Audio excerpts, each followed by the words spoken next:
All right, a Thursday edition of The Zone right here on Sports Radio 810 WHB. Jason Anderson with you, Sterling Holmes, Michael Darcy heading up until 2 o'clock. The next 4 hours, we've got you. An hour from now, we will talk with Matt Lane, KC Sports Network, KC Laboratory Podcast. We will hear from Daniel Holmes coming up today as well. In the noon hour, we'll play some sports or leisure today, talk some Royals, talk some NFL football, some college football along the way as well. Getting underway tonight with the Missouri Tigers in action, taking on Central Arkansas, and the Nebraska Cornhuskers and Cincinnati Bearcats playing tonight at Arrowhead Stadium. So we'll talk some college football along the way. We'll hear from Brett Veach at some point in the show. He met with media earlier today and have some clips and some things from Brett Veach that we will bring your way as soon as we get those. We'll hear from Brett Veach on the final 53-man roster, decisions that were made, practice squad players, maybe an update on Mike Pennell, what happened there, Pennell and Derek Nottie, not sure. I'd love to know that.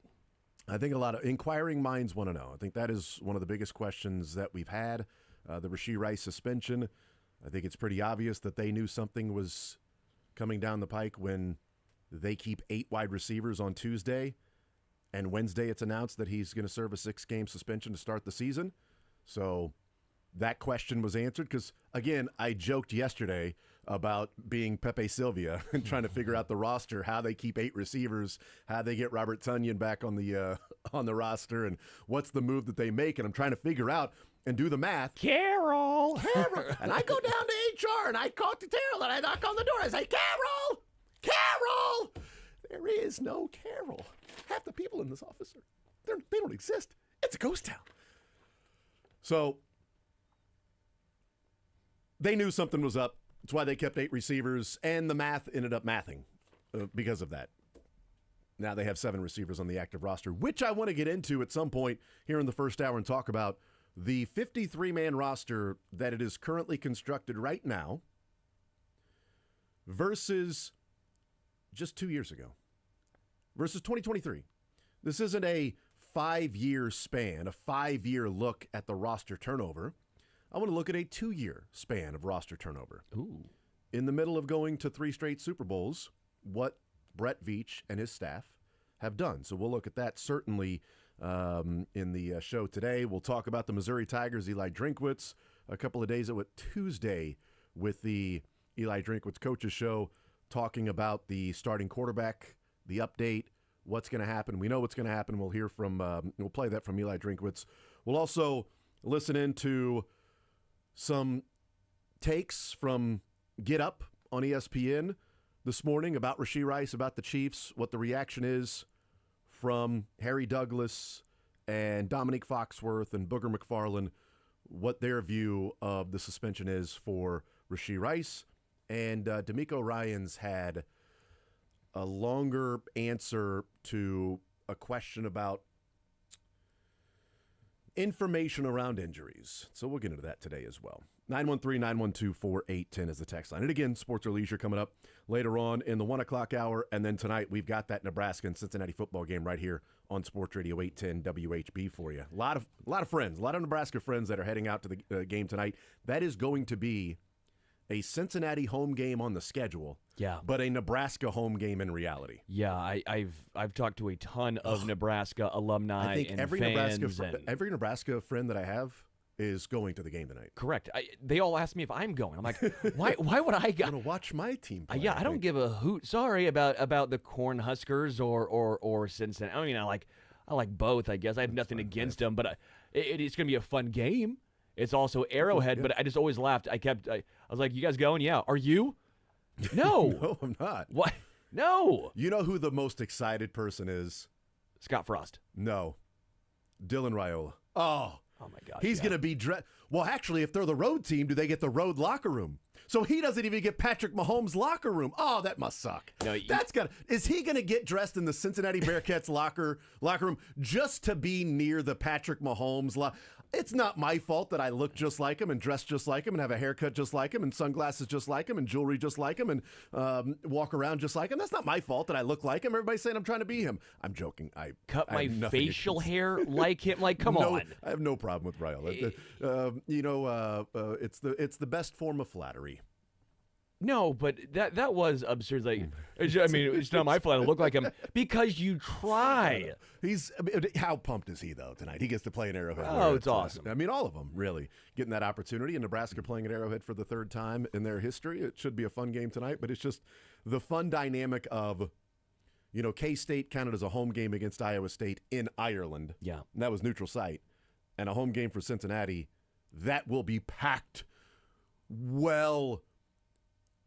It's a good in the majority of fans tonight will be Cornhusker fans. So interested to see what it sounds like tonight. And I might even have a piece of corn in honor of them. Good for you. I might do it. Yeah, a piece of corn. Are you gonna maybe make some Bearcat? I will not make Bearcat. Okay, I will not go and do that. That seems an endangered species. Probably. I have no idea if it is. I know that when they get on the field with Northwest Missouri State, the other team's endangered. I'll tell you that much.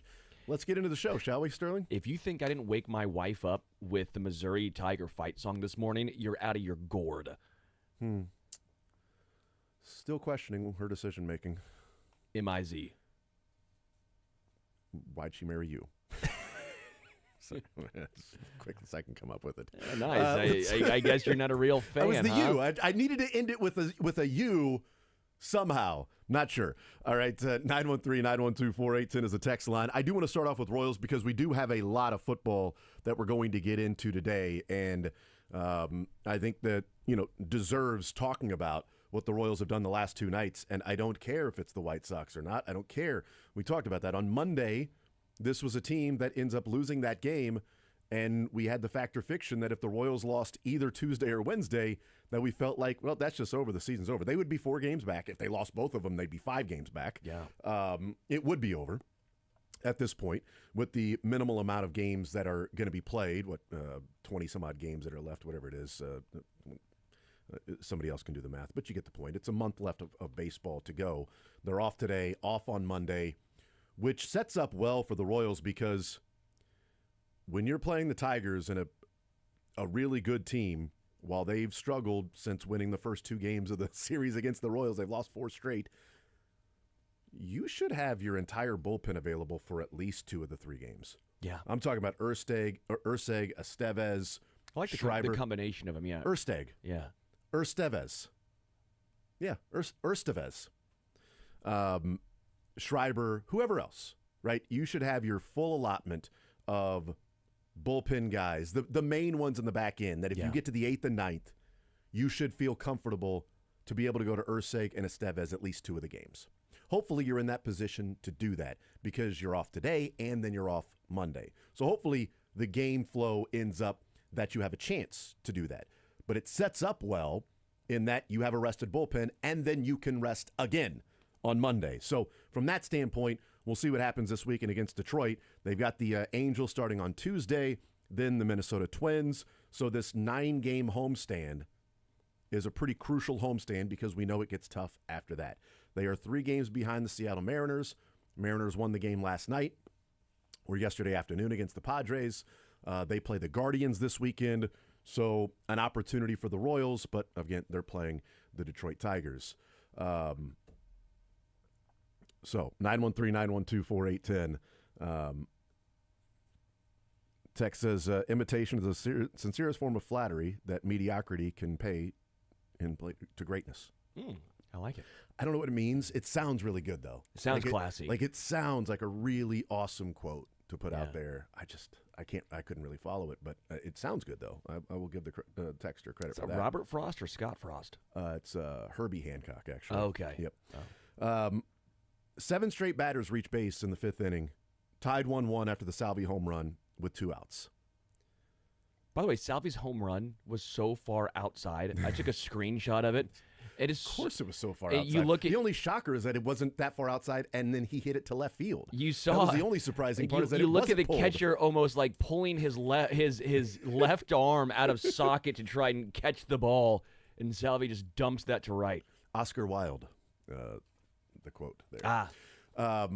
But we've seen this now a couple of times.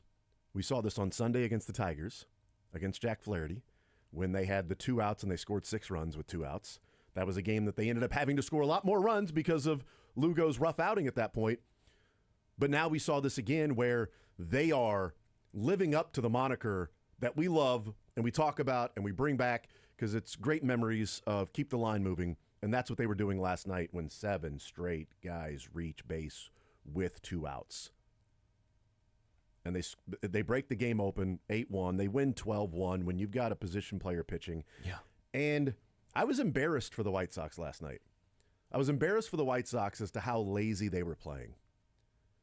Like, they were completely checked out in that game. Yeah. And I understand that from a standpoint of, okay, you're out of the playoffs, but you're expected to be a professional. Like, the amount of laziness that was taking place, the amount of nonchalant in that game from the White Sox was embarrassing. And I mean, if I'm a White Sox fan, I want a complete overhaul. And I know that things are still fresh there with managers and all of that stuff, but dude, I can't have guys on my team that maybe Cuero's the catcher last night. Maybe he's dealing with something. I think Rex brought that up because he was also running a little bit slow to beat out the double play. I don't think you should be charged with an error when you're hustling and the other person isn't.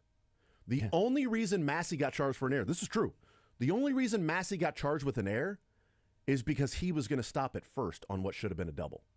He wasn't hustling and was going to stop at first. Massey was busting his butt to get over there to try to make a play at second. It gets past him, and so then the guy who's lazy gets to go to second, and it's an error on Massey. If the guy was busting his butt out of the box, it's not an error. He stops a second, it's a double. But he busted his butt. Should be and the double either way. Yes, yeah. I agree. It should be, you know what? I'm not going to give that guy an error because he was running to get over there, and this guy was lazy and was. But it was embarrassing to watch them, and it's like, it would have been rough for the Royals to lose 2 of 3 to that team. Yeah, that has felt like they have packed it in, and now you get the Tigers. But it was a good game. Ryan Berger continues to do what I was hoping he would do, even better than what I was hoping. I was hoping he'd be good. He's the guy that we talked about when the trades were made. Ryan Berger, to me, was the one. Kolek I was excited about, too. We talked about it on the air. I wasn't all that excited about Bailey Falter.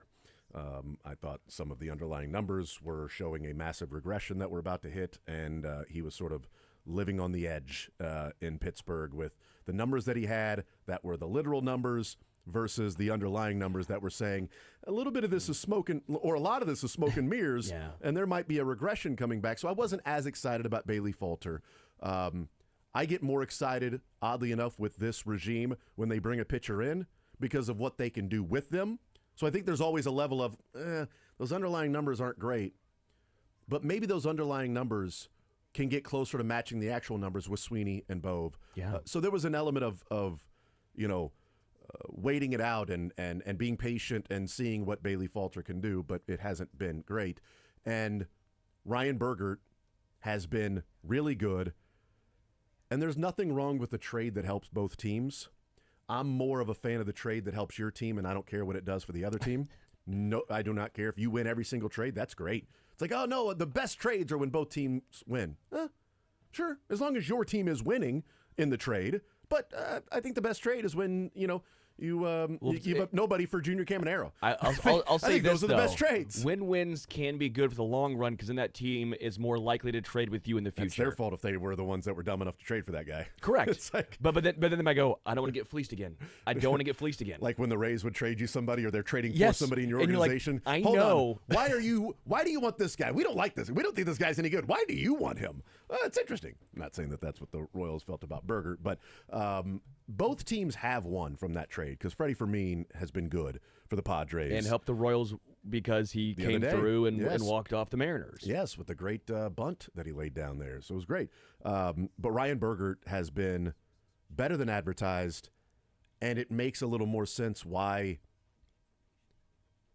the social media reaction from Padres fans and some analysts around the Padres were as quick to disparage the trade because Ryan Berger was who they were giving up. Yeah. They talked about Kolek too, but it was like, back up. I don't think they knew what Freddie Fermin's impact could be for the team as a catcher defensively, and then what we know he could do offensively as well, compared to what they already have.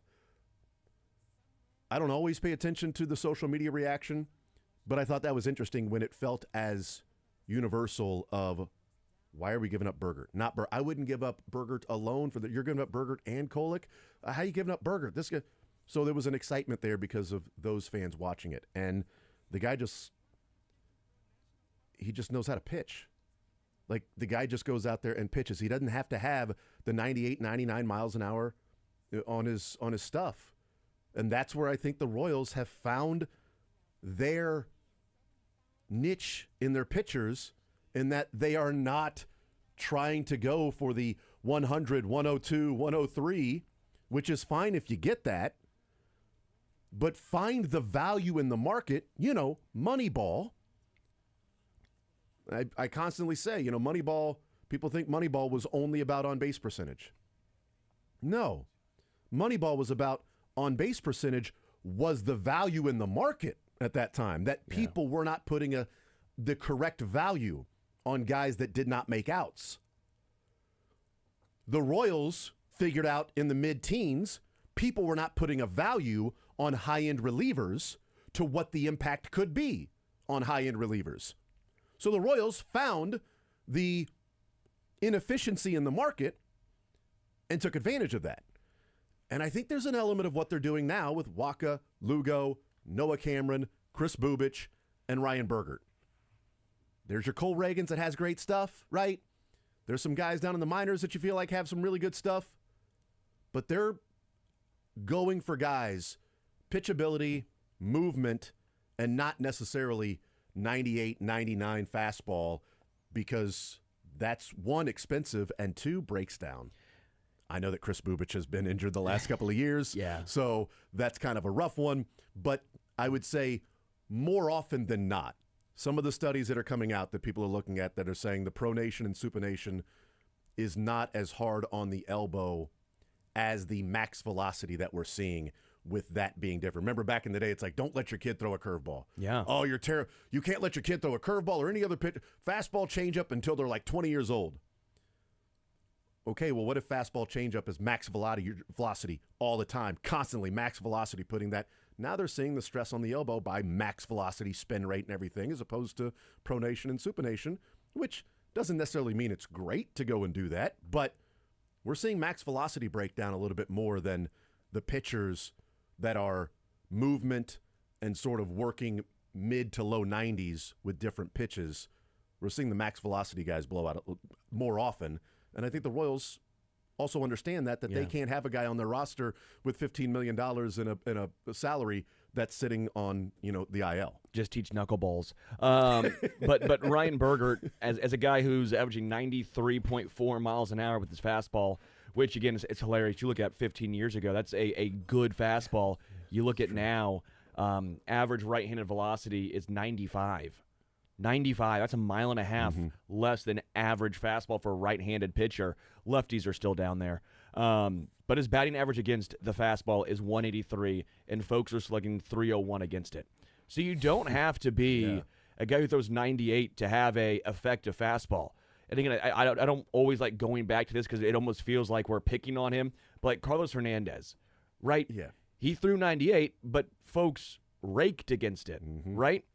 Because there's no movement. Burgert has a lot of movement, and he gets a lot of weak contact, especially in Kaufman, because he has been a fly ball pitcher.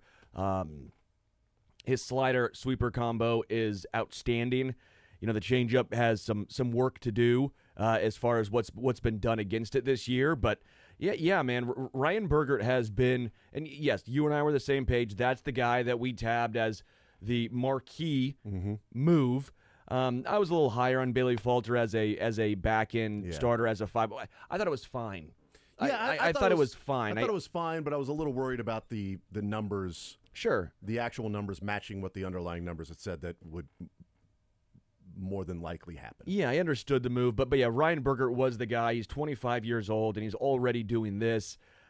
I've just been very, very impressed with Ryan Burgert. Again, the walk rate not outstanding, but that's something he can grow as he gets a little older. But yeah, man, he has been absolutely dealing since he got to Kansas City. And every time he's on the mound, I feel comfortable. I don't feel like, oh my gosh, it's Ryan Burgert. Can he find a way? Can he get through 5? No, when he's on the mound, I feel more comfortable with him than Lorenzen right now.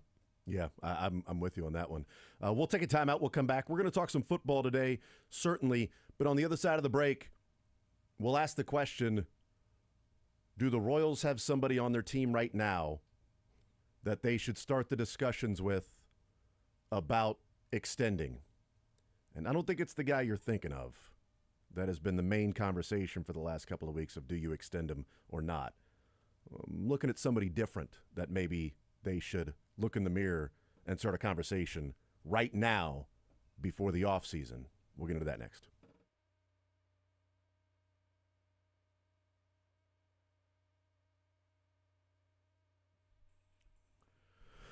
Oh, yeah, the rivalries, the marching bands, and the upsets. Saturdays just got way more fun. So did Thursdays, huh?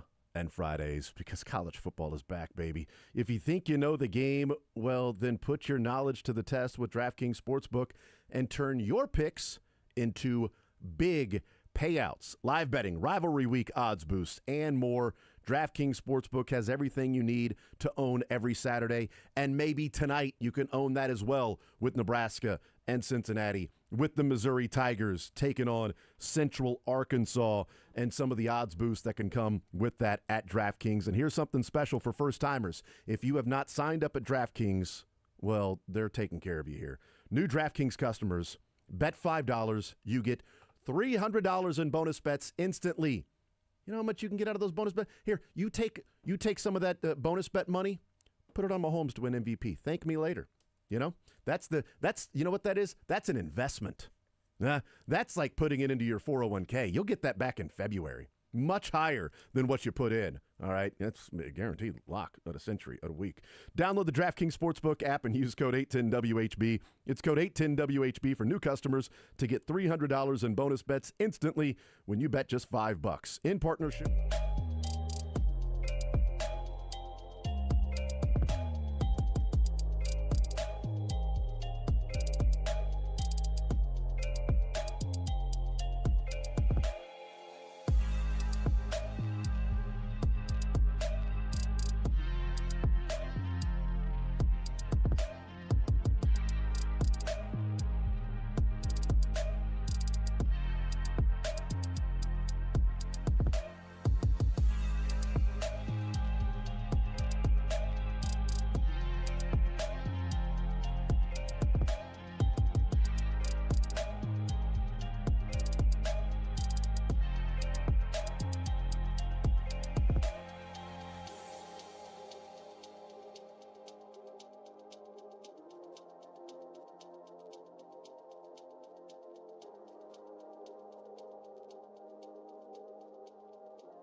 Text comes in, a couple texts coming in talking about Vinny extending him.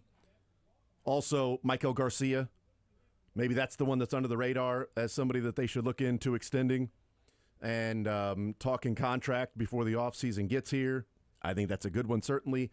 I'm on record, and I talked about this with Joel on Monday, that I'm perfectly fine going year to year with Vinny Pasquantino. Yeah. I'm okay with that. If you want to give him a contract through his team control and not necessarily through free agency, so there's a cost control, you know exactly what you have, I could understand that, but you are taking a risk there of his body breaking down in a couple of years, and then you're on the hook for whatever. I'm okay with him going year to year, and if I got to pay a little bit more on the back end, I'll do that, because also, you know, I've got Cags coming up, and he's a lefty first baseman. Vinny's a lefty first baseman, you know, so they've got to figure that out, and that's on JJ, and that's on Matt Cotrell to do that. But here's the guy I was thinking about last night watching the game. It's the guy with the 5th highest WAR on the Royals right now.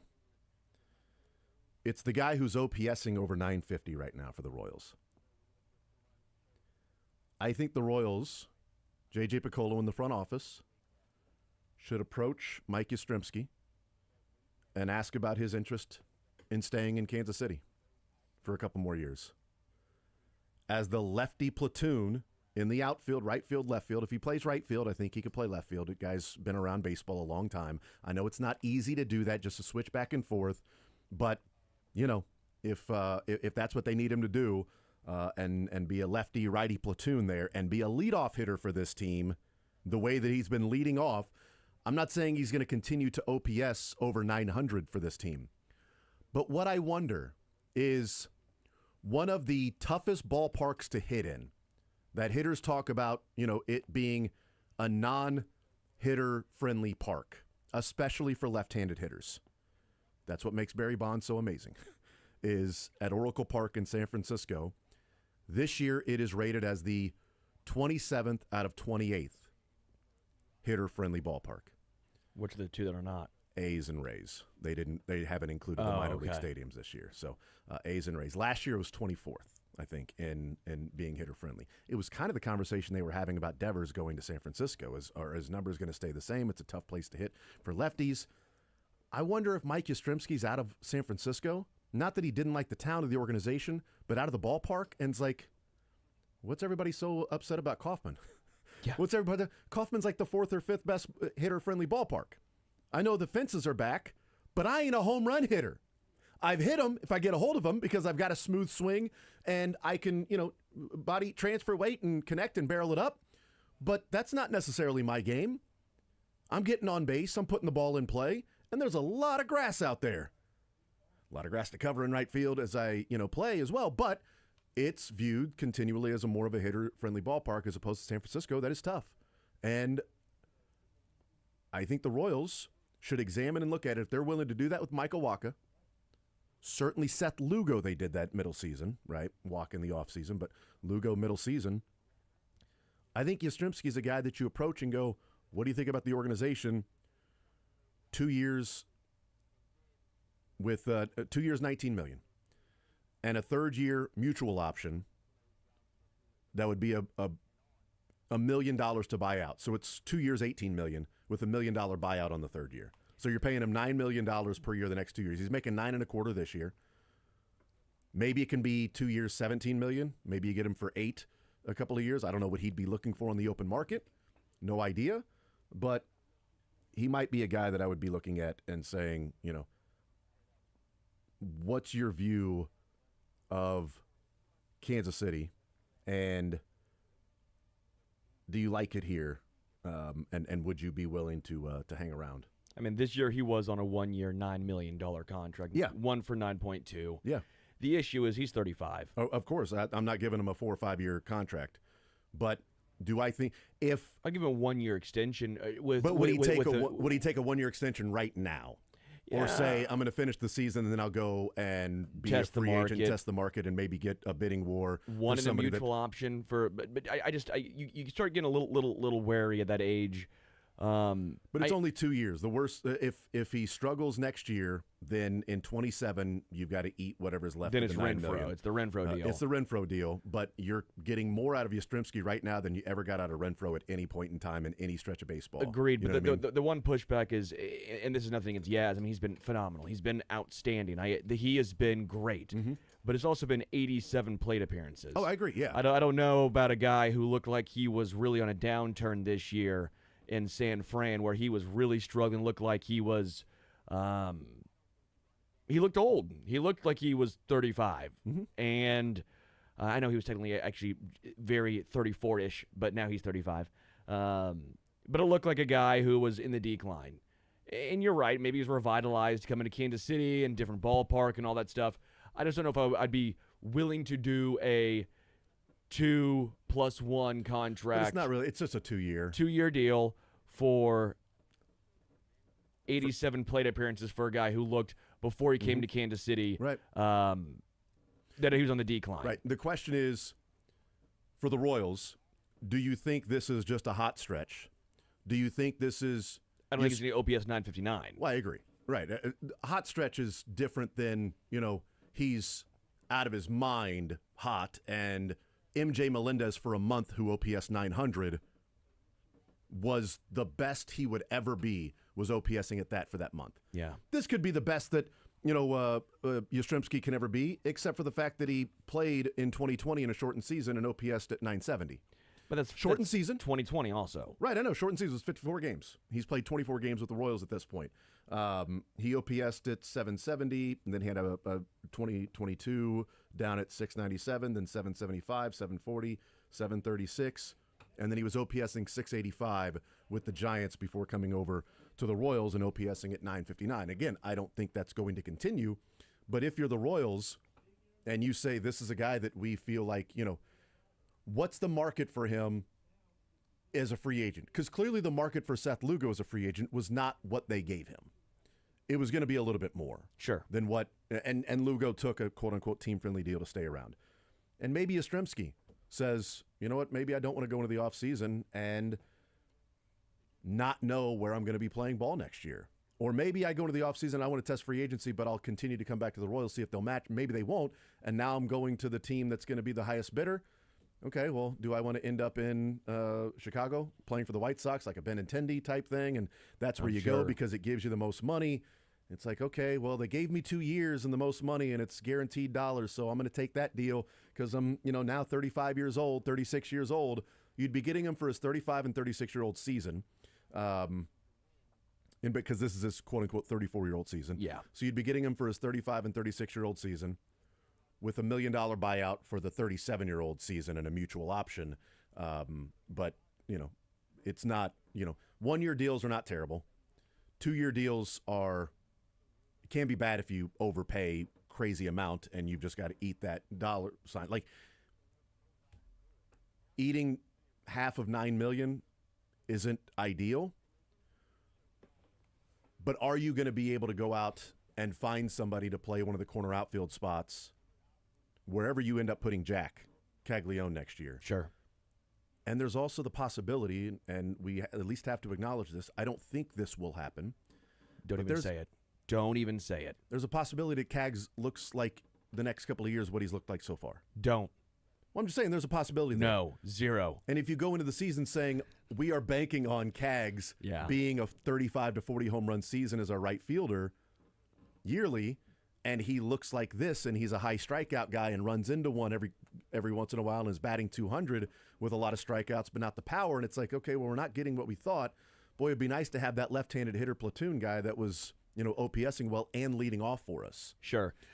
So I think there's that at least known commodity that's there, understanding that there's going to be a regression that happens from the OPS, that he's not going to be this guy over the course of a full season, but he also could be this guy in a different ballpark constantly outside of San Francisco if he feels more comfortable.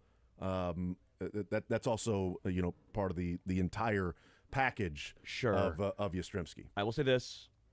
Not every single game, though, was in San Francisco. I know. So that the 685 is also the road games. I think part, and maybe it shouldn't, but I think it will depend on Michael Massey. Mm-hmm. I think part of that is if he starts looking good, then you would just say, well, we have hopefully a league average bat in Michael Massey. What's interesting is they're similar but different profiles where it is based on slug. Mike Yastrzemski is going to bat 230. That's what he's done. That's who he is. This year he's batting 236. KC's been 260, but 236. Year prior 231. Year prior 233. Career's 238. But he's a guy who gets on base at a 330-ish clip. Mm-hmm. He's a guy who will take a walk, and as he's gotten older, he's taken more walks. He's been close to 100 points on base percentage higher than his batting average, whatever that's been. And Massey more than likely is not going to do that. Yeah. Michael Massey, they might have similar on base percentages, but Michael Massey's going to have to bat 280 for that to happen because he's not going to take a walk. Now, slug is interesting because they'll be similar. They're both around traditionally 15-ish home run guys. I think if you got 15 home runs for Michael Massey, that's probably the area where you'd tab him if he had a good year or a solid year. I think Yastrzemski's the same way. So I think for the Royals, it comes down to what does Michael Massey do the rest of the season? Do you believe in him being your left fielder? Because he's also left-handed, right? Because I think that's what it comes. I don't know if you'd keep Yaz and Massey on the same team.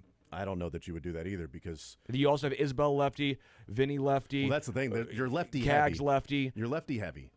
So either you find a right-handed bat that's going to just play every day. Correct. Or you have to go with the righty-lefty platoon, and that's the strong side of the platoon, which is what Yaz has been. But also it's like, okay, well, what about Adam Frazier? Well, there's a left-handed bat. Carter Jensen next year, left-handed bat. Vinny Pasquantino, left-handed bat. Massey, left-handed bat. Isbell, left-handed bat. Cags, left-handed bat. They are left-handed heavy, and it's one of the reasons why JJ talked about getting a right-handed power bat. Yeah. Getting a guy that might be right-handed, and then having to go with the Grichuk Yaz platoon to get an outfielder and connect those two guys to be one. So again, for me, I would say it depends what Massey does, and maybe it shouldn't, but I think it will. Yeah. What Massey does the rest of the year. I do want to see what Yaz does the rest of the year as well, just to see if it reverts back to the 685 or if he stays around the 730-ish OPS. Because I do think that he should be, the next couple years, around a 700 OPS. 700 to 720.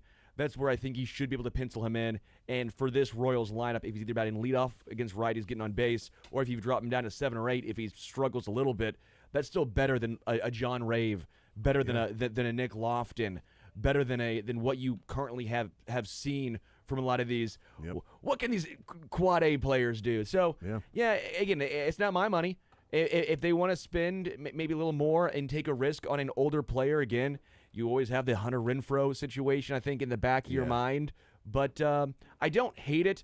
I just don't think I would do it at this exact moment. Yeah, I think, and as I was watching it last night, and I don't know that you would do it at this exact moment, but as I'm watching it last night, I'm like, we've talked about Vinny, we've talked about Michael Garcia. I mean, Yaz has been such a difference maker for this team that you wonder, okay, is this just fresh start and it's fun and new that eventually the grind kicks in and all of that stuff? Or is this maybe that's somebody that's tapped into being a leadoff hitter, platooning in right field, that the value of that could be $8-9 million? And do you want to just say locked in, Yaz, platoon, right or left field, depending on Cags? They also have to figure out what you're going to do with Cags and Vinny. Is Cags going to be your right fielder? Oh, yeah. Or is he going to be a DH first baseman? Because part of playing right field was quickest up to the big leagues in 2025 was him playing the outfield. But it's not necessarily a position change. Okay, so if it's not a position change, then what's the plan for 2026? Is it Cags to play first base and Vinny to DH? Okay, then what happens with Salvi if Carter Jensen's up here next year? Who is, another lefty. So, you've got to examine all of those things, and either you go out and find somebody that's affordable that's a right-handed power hitter, but you're probably going to have to give up something in a trade to be able to do that, or you piece it together right-left, and maybe that's your left fielder is Yaz and a right-hander, while your right fielder is Cags, Vinny's your first baseman, and you've got outfielders that you're hoping a leadoff hitter in left field / a guy that could be, 6th or 7th in the order, whoever the right-handed hitter is. Hopefully a middle-of-the-order power bat eventually with Cags in right field, and then the rest of the guys in the lineup with, Vinny and Salvi and Bobby and Michael Garcia, and hopefully Isbell continue to do what he's been doing this year for the most part and playing a really good center field. you start to piece that together if Kaggs can reach his potential. And if Carter can, swing the bat anywhere near as close as he's doing in AAA. I'll also point out Yaz is a decent graded out fielder this year. Fielding run value, 79th percentile. And that was part of what was so awful about Renfroe. Yeah, he's not the best range guy, Yaz, but his arm's been solid, especially this year. And his base running value for a guy that doesn't steal many bases, pretty solid. Yeah. The past couple years, for a guy, again, that's not stealing you many bases, 84th percentile. He goes first to third a ton. Yeah. He doesn't make outs. No toot blands from Yaz. Which is nice. That's worth $1 million right there.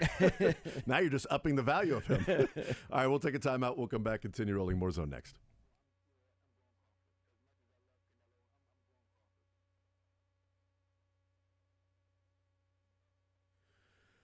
Hey, man, if you're out there and you are suffering from erectile dysfunction, then there is no need to suffer. There's no need to wait. There's no need to continue to stress about it. There's no need for this thing to fester and become more and more of an issue. Heartland Men's Health can help. Maybe you have tried the pills or the herbals, and if they are working, hey, that's great. Works for you. If they have failed or are not working, Heartland Men's Health, they have treatments that work when that happens. In fact, they have treatments with success rates well over 90%. Maybe the most difficult thing will be just simply saying, I need to get this figured out. Let me schedule that consult. Do that with Heartland Men's Health. They're successfully treating men in the Kansas City area. Schedule that consult with Heartland Men's Health today.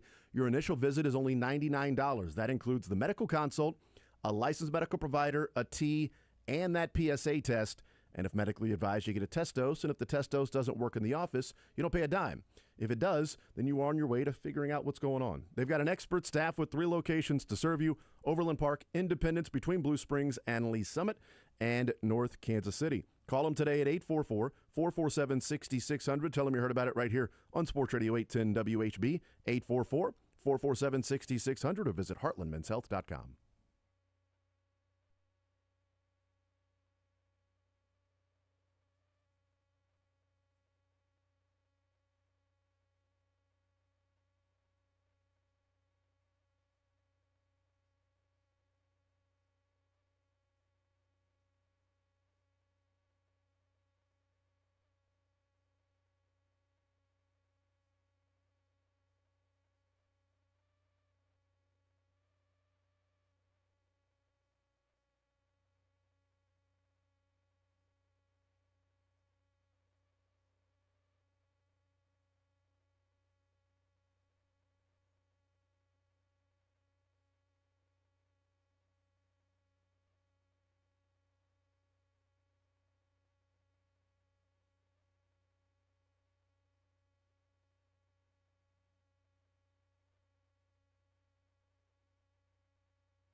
maybe final record thoughts, Rashee Rice suspension, how they make it through the 6 games without Rashee Rice, sort of the same way they made it through all the games last year without Rashee Rice. In fact, they lost 2 games last year without Rashee Rice, games that they were trying to win. So they lost him in week 4, but in the first quarter. So I'm going to count that one as a non-game play. I'm going to count the 3 games. So last year when they went 17-2 in the games they were trying to play, they were 14-2 in the games that they were trying to win without Rashee Rice. So it ain't exactly like the difference of Dallas's defense with Micah Parsons on the field and without Micah Parsons on the field.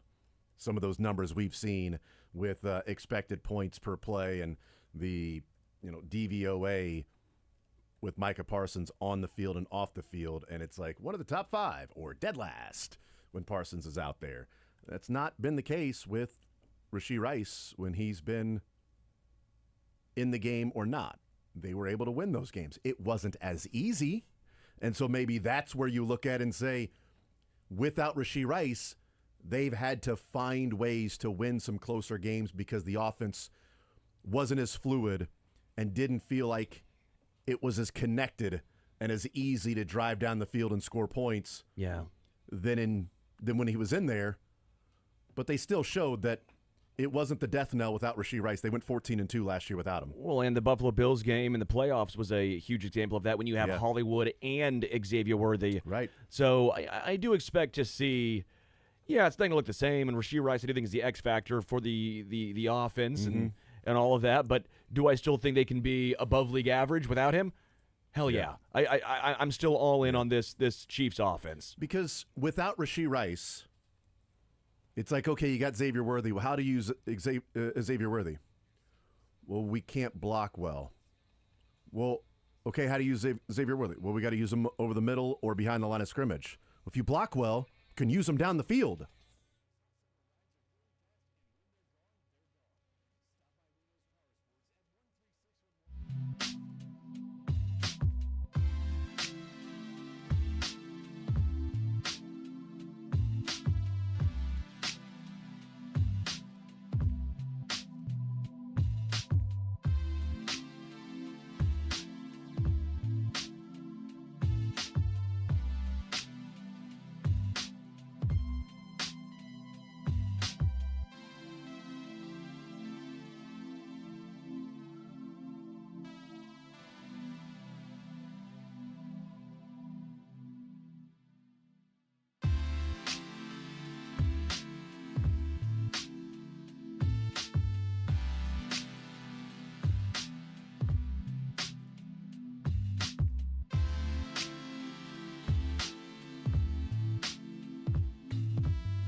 Nebraska, Cincinnati at Arrowhead Stadium. We've got it for you right here on Sports Radio 810 at WHB. Missouri Central, Arkansas in action at 6:30 SEC Network for that one. And we'll talk some Mizzou quarterback play in the show before it is over. Sports or Leisure coming up in the 1 o'clock hour. Daniel Harms, we'll talk with him coming up at noon. Right now, let's talk with our man from KC Sports Network, the KC Laboratory Podcast, Matt Lane joining us. Matt, what is up, brother? How are you, sir? Oh, listen, I'm doing pretty good. We got real football kicking off today. We get to sit down for a good chunk of this afternoon and evening and just sit back and enjoy some real football. Like, couldn't be more excited at this point. No doubt, man. Pumped about it. We are 8 days away from real football for the Chiefs as well. And in Brazil, we're a week away from real football with Eagles starting off the season. So there's a lot to be excited about. We get the news yesterday that I wanted to get your reaction to, positive, negative, indifferent to it. Rashee Rice, we know now it's a 6-game suspension, and we also know it starts right away. So your reaction and takeaway of Rashee Rice, they settle on 6, and he's gone until the Raiders game in Week 7.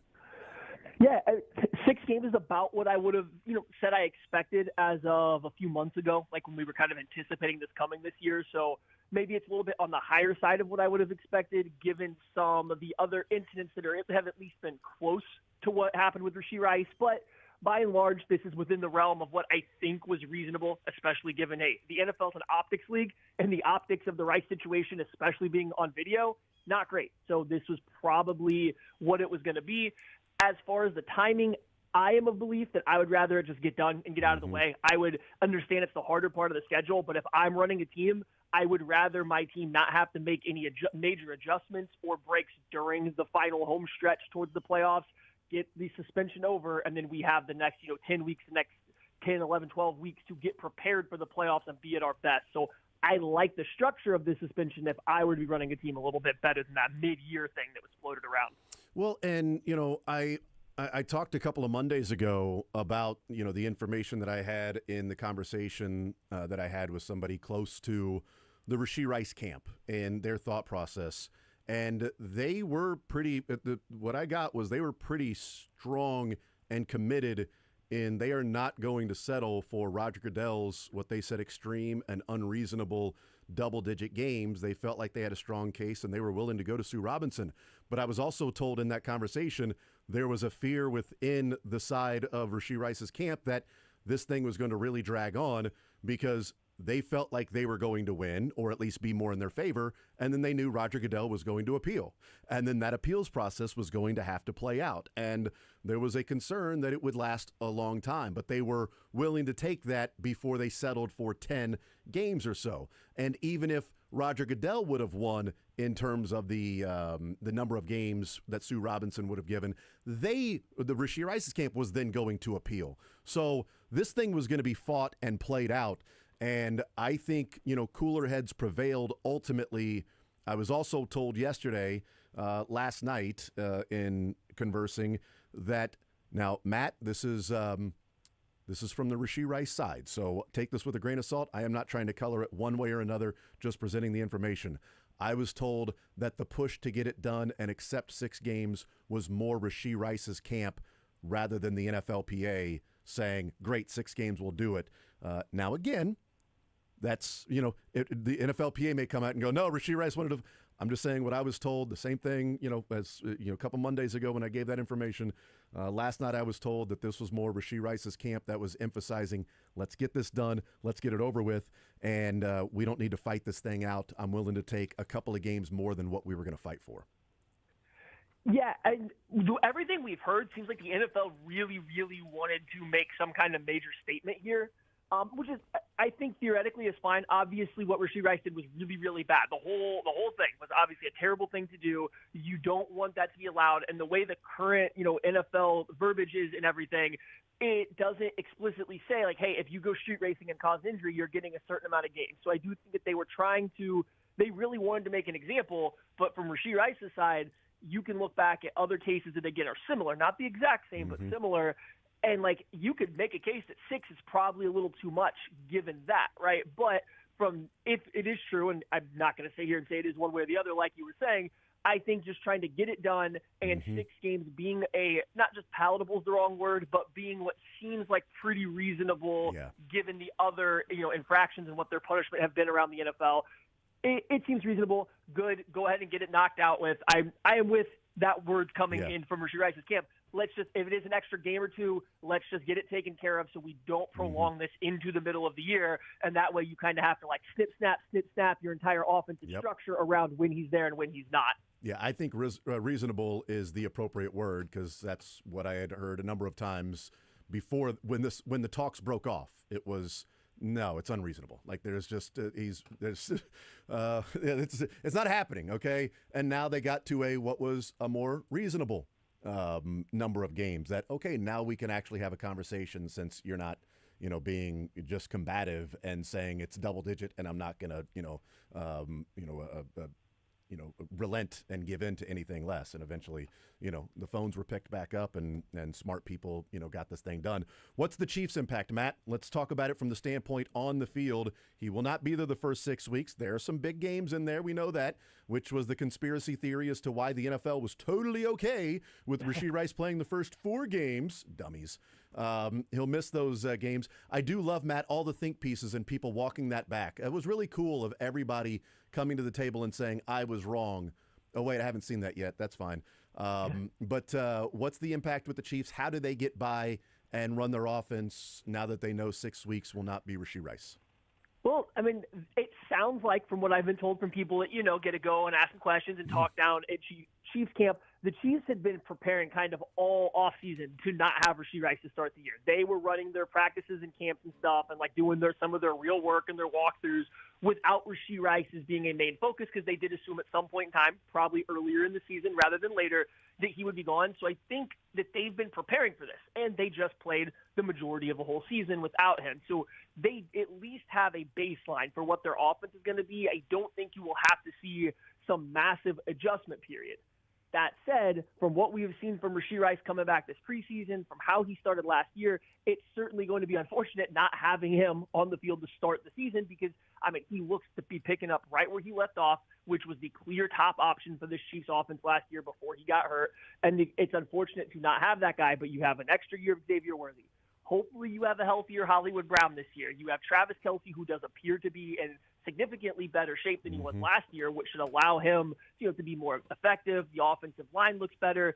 It seems like the Chiefs are in a better position to withstand a loss of Rashee Rice for part of the year than they were last year, where they were trying to figure it out on the fly.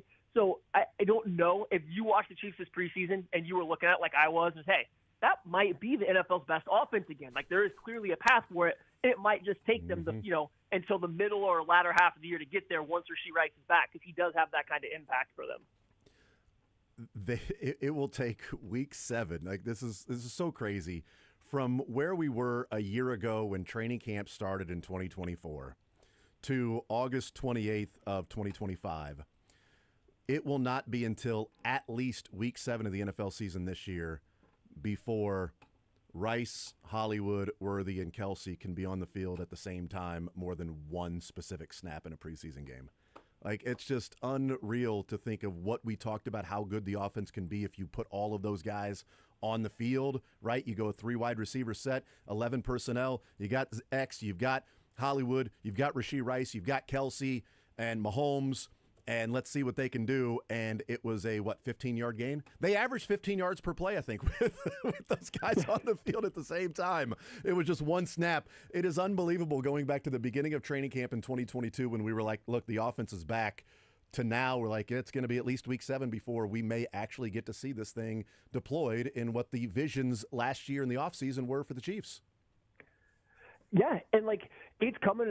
We will get to see it. Hopefully. Right now we have the big giant Hollywood Brown conundrum. Yeah, right. It hasn't really been healthy for them at all. This going down the stretch here, so we actually don't know entirely what even the Worthy. We saw Worthy and Hollywood Brown together a little bit last year, but the offense was clearly being held together, by some string and bubble gum and paper clips because they just didn't have it all figured out. So you do hope a better offensive line would allow, whether there's a Rashee Rice involvement or not, it allows them to be a little bit more extravagant with what they're doing, get a little bit more exotic, push the ball downfield like they keep saying they want to. And I think that is where this offense comes alive. You don't get to build an offensive receiving room with Xavier Worthy and Hollywood Brown and now Tyquan Thornton and then never be able to push the ball downfield because you don't have time from the offensive line. So regardless of whether Rice is there or not, I think especially if he's not there early in the year, you do need offensive line improvement if you want to even hope to maximize this particular set of wide receiver weapons that they have. And from what we saw this preseason, when they can do it, it looked pretty good. So we'll have to see once the year starts off because you don't have the easy button in Rashee Rice that it looked like he was on his way to being last year to start the season. Yeah, in the preseason, they've scored right around the same number of points as plays they have run. They've had multiple 20-yard plays early on in preseason. It's preseason. We get that. Matt Lane is our guest, KC Sports Network, KC Laboratory Podcast. I want to get into what you wrote about Tyquan Thornton because I think it's really interesting from, last year practice squad to now he is on this team and has that huge catch against the Bears showing what is possible. But I want to ask the question from this standpoint, Matt, and looking at the offensive line, because I think a good majority of this and how good the offense can be does come down to protection. And is Josh Simmons the guy they want him to be? Can Kingsley be a good enough left guard in pass protection while being what seems to be a pretty damn good run blocker? So I want to ask it from two different angles, Matt. One is adequate protection, and the other one is above average protection or really good protection. What's the ceiling for this offense in those two things? What's the ceiling for the Chiefs offense, whether it's top 5, top 10, middle of the pack, if they get simply adequate offensive line play 1 through 5 and protection? And what's the ceiling for this offense if it's like, actually, damn, it's been pretty darn good? If this team has even just adequate pass protection, I think you are going to get – it'll look a little bit more similar to – I'm trying to think of the best way to phrase it. It'll look kind of like it did, I think, in 2022, where you're going to get a hyper-efficient Patrick Mahomes based around him tearing up zone coverage and everything underneath. He'll feel comfortable back there to drop back, make his reads, get the ball out when he needs to get the ball out, most likely not pushing the ball too far downfield. They'll take their occasional shot plays, and like last year and the year before, they'll come off of hard play actions where they're keeping in an extra guy to block or two. But as long as the protection is adequate, I think you will get that hyper efficient version of this offense. Now, I understand the 2022 offense was record-setting efficient. I don't know if they'd quite get there, but that's kind of how I think the offense would look if you just have competent offensive line play that allows Patrick Mahomes to feel comfortable. He can be confident in dropping back, running normal pass plays without having to run for his life. And then if you add on the extra layer of you get really good pass protection, I think it kind of opens up a little bit of a new window, something that we haven't seen from this offense going back to when they still did have Tyreek Hill and had a little bit healthier offensive line, because I think you saw it in that Bears game, and it's preseason, so you don't want to make too much of it. But just watching some of those deep dropbacks, even the ones where Mahomes didn't find somebody open, there was a comfort in how he was dropping back in the pocket. He was dropping deep again. He was dropping to 9-10 yards. And there was a belief in his footwork and his body posture that he wasn't going to be hit, even dropping probably a little deeper than what most NFL, quarterback coaches are going to want you to drop, because he felt there was he believes in his offensive tackles. He wasn't doing that last year. Last year, if he didn't have a tight end and a running back in there to help him, as soon as he hit that back foot, he was off. He was ready to go. There was no intent on planting his foot in the ground and immediately trying to find a throw because he didn't think he would be safe. So if you give him good pass protection and allow him to do stuff like that all year, you might be looking back at not only an efficient offense like we've seen kind of recently, but you might get some of those huge dynamic plays, finding Thornton, Worthy, Hollywood Brown downfield. And I think it's all going to start with just how much more confident Mahomes is behind that offensive line. I think if they have an above-average protection, they're number one in the NFL in offense. The weapons, Mahomes, if he's got trust that's there. Because, Matt, that's part of – I've discussed this a number of times. The video that was going out there over the summer that said, here's every pass from Mahomes that was, 20 yards downfield or 10 air yards downfield and it said, quote-unquote, clean pocket. It said clean pocket. I'm putting the quote-unquote clean pocket to it because that's a relative term, is a clean pocket, and I think people can – view that differently. I think people in a film room, coaches may view that differently as well. And I'm watching that, and it was not impressive. It was troubling in how rough it was in a, again, quote-unquote, clean pocket. But my counter to that video, Matt, was we don't know what that clean pocket, we don't know what the plays before that clean pocket were. Did Kingsley get beat quickly? And then the next one's a clean pocket, but Mahomes is rushed because I might be getting killed from the backside here because I don't trust that guy. Was it a clean pocket that, he had just been sacked, a clean pocket to where there was essentially what I'm saying, Matt, is I don't think even when the protection held up, he trusted that protection was going to hold up. And I think there's a grain of salt to be taken with that. I don't think it's an excuse. We'll find out if there's an above average pass protection or if it's better. I don't think it's an excuse, Matt. I think it is human nature that clean pocket probably needs more context around it as to what was happening in that game. And some of those things that also showed him, having to escape and move outside. A couple of those were not clean pockets, but whatever. I think to your point, like the trust that's there, I think that starts to have residual impact throughout the season, that not only the pass protection holding up, but it's also Mahomes trusting that it's going to hold up so that when it does, he's not antsy and happy feet and like, oh my God, I'm about to get hit. Yeah, and I think I think it was good clarity. Like I do remember your video talking about clean pocket, definitely in quotes on those. Yeah. But more so, I think just watching Mahomes, and you can make this a criticism of his, and that's fine. We can even call it that if rather than the situation. But you can see his body language in those plays. He's not comfortable on a lot of those plays. And if you even watch, a lot of them are hard play action plays where there is a tight end and a running back in there, so it essentially becomes a 2 or 3 man route, and so your options are limited. But he's getting to the back of his drop, and he's immediately looking to either move or unload the ball without having a comfort of being able to stand there, scan the field, really not prepare himself, but get into his rhythm to throw and deliver the ball. If you remove that, if you give him the confidence to not only get back in his drop and sit there and start looking at the field, finding the leverage he wants, allowing him to use his eyes to move the safeties where he wants them to, it becomes a lot better. Oh, and by the way, now if you let him drop back to his comfort of 9 or 10 yards rather than making him drop shorter to protect the offensive tackles from having to block as far, he now just is, again, back in his rhythm, back in where he is, and maybe you don't get the inconsistencies where he's understriding on some plays, overstriding on some plays, rushing his mechanics a little bit. So I think the confidence element, not just Mahomes in himself, but the belief that his left tackle can block long enough and deep enough in the pocket that he wants to, is going to be, a world changer for how he looks when trying to push the ball downfield. Matt Lane is our guest. Let's talk about that, pushing the ball down the field. You wrote extensively at KCSN, this came out yesterday, about Tyquan Thornton. So your takeaway and your view to a guy that, practice squad last year at training camp, and not only has been one of the bright spots at training camp, but a guy that it wasn't even a question if he was going to be on the roster or not, and somebody that could actually make an impact on this team. What did you see from Tyquan Thornton, and do you have confidence that this version of Tyquan Thornton will show up more often in what they want from him than what the Patriots fans felt like when the game started versus practice and training camp?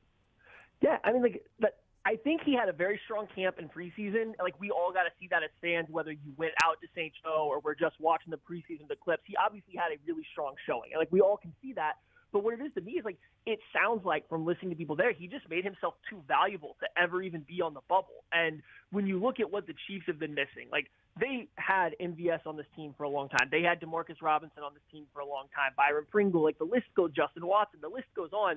They do like having a guy that they can put on the outside that can block adequately and then can also stretch the field vertically. And that's just not Xavier Worthy. He's very fast.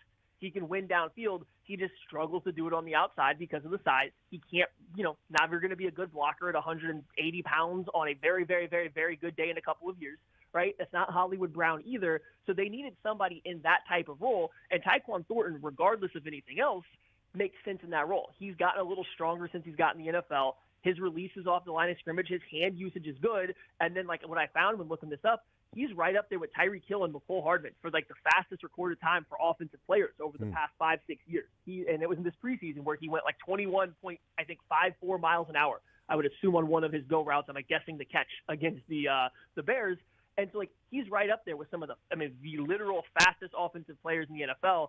That's awesome. That's exactly what the Chiefs needed on the outside. And then even more than that, just his ability to show that he can win in other ways. He's not just a deep threat. I think gave this Chiefs offense, this confidence in him and a little bit of, we don't just like that guy. We kind of need him because he can fill a lot of different roles that this offense needs, especially if Rashee Rice is going to be missing some time. Yeah, I'm excited about the role that he can play because I think Xavier Worthy is a better route runner than people gave him credit for. I think you and I had this conversation last year that to a degree, Xavier Worthy was almost diminished in his overall view because of how fast he ran, that it was just sort of checkmark, like, all right, he's a speed guy, that's really it, and was underrated in his ability to actually run routes and use his speed to his advantage. But if he's being viewed as, well, you're the guy to take the top off the defense, well, then you're just running deep. And I don't think you're utilizing Xavier Worthy in a lot of different ways that he can be. Whereas I think later on in the season, it was a necessity to have him used that way. But by using Xavier Worthy that way, Matt, you didn't have somebody to go deep and take the top off the defense. So if Thornton and Worthy are out there on the field at the same time, you do have the threat from Tyquan Thornton that he can just beat you deep, while Xavier Worthy can be a guy that can play off his speed, run the routes, intermediate stuff, and be an impact that way without Rashee Rice. So I like it from that standpoint because it takes something off the plate from Xavier Worthy. He can still be that deep threat, but I just think his route running is underrated, and they should use him in different ways to actually like, hey, let's run a route here and not just send you deep to take the top off the defense and open up for other people. In fact, Tyquan Thornton's going to help open it up for you. Yeah, and I think they figured that out last year as it went on. Like, yes, Worthy had to play these other roles because, the offense wasn't working, right? But they figured out as the year went on, it's like, okay, Xavier Worthy can win downfield, but if we move him around essentially like we do Rashee Rice, now they win in different ways, right? Even if you want them both in motion and out of the slot and moving at the snap, they kind of still win in different ways. But that was where Xavier Worthy really took off, is when they got him out of that role. So now you can still use him there occasionally, but you don't have to. You have Tyquan Thornton, who can be your just straight-up field stretcher. And then what really sealed the deal for me was seeing in the preseason how the few times they did get Thornton off the line of scrimmage, and they said, hey, you're going to operate more as a Z on this play. You're going to be in the stacked formation, and you're going to be the guy off the line of scrimmage, and you're going to be the guy utilizing the switch release. He broke open to space on that corner route in the first week. He had the RPO slant or little glance route in the second week.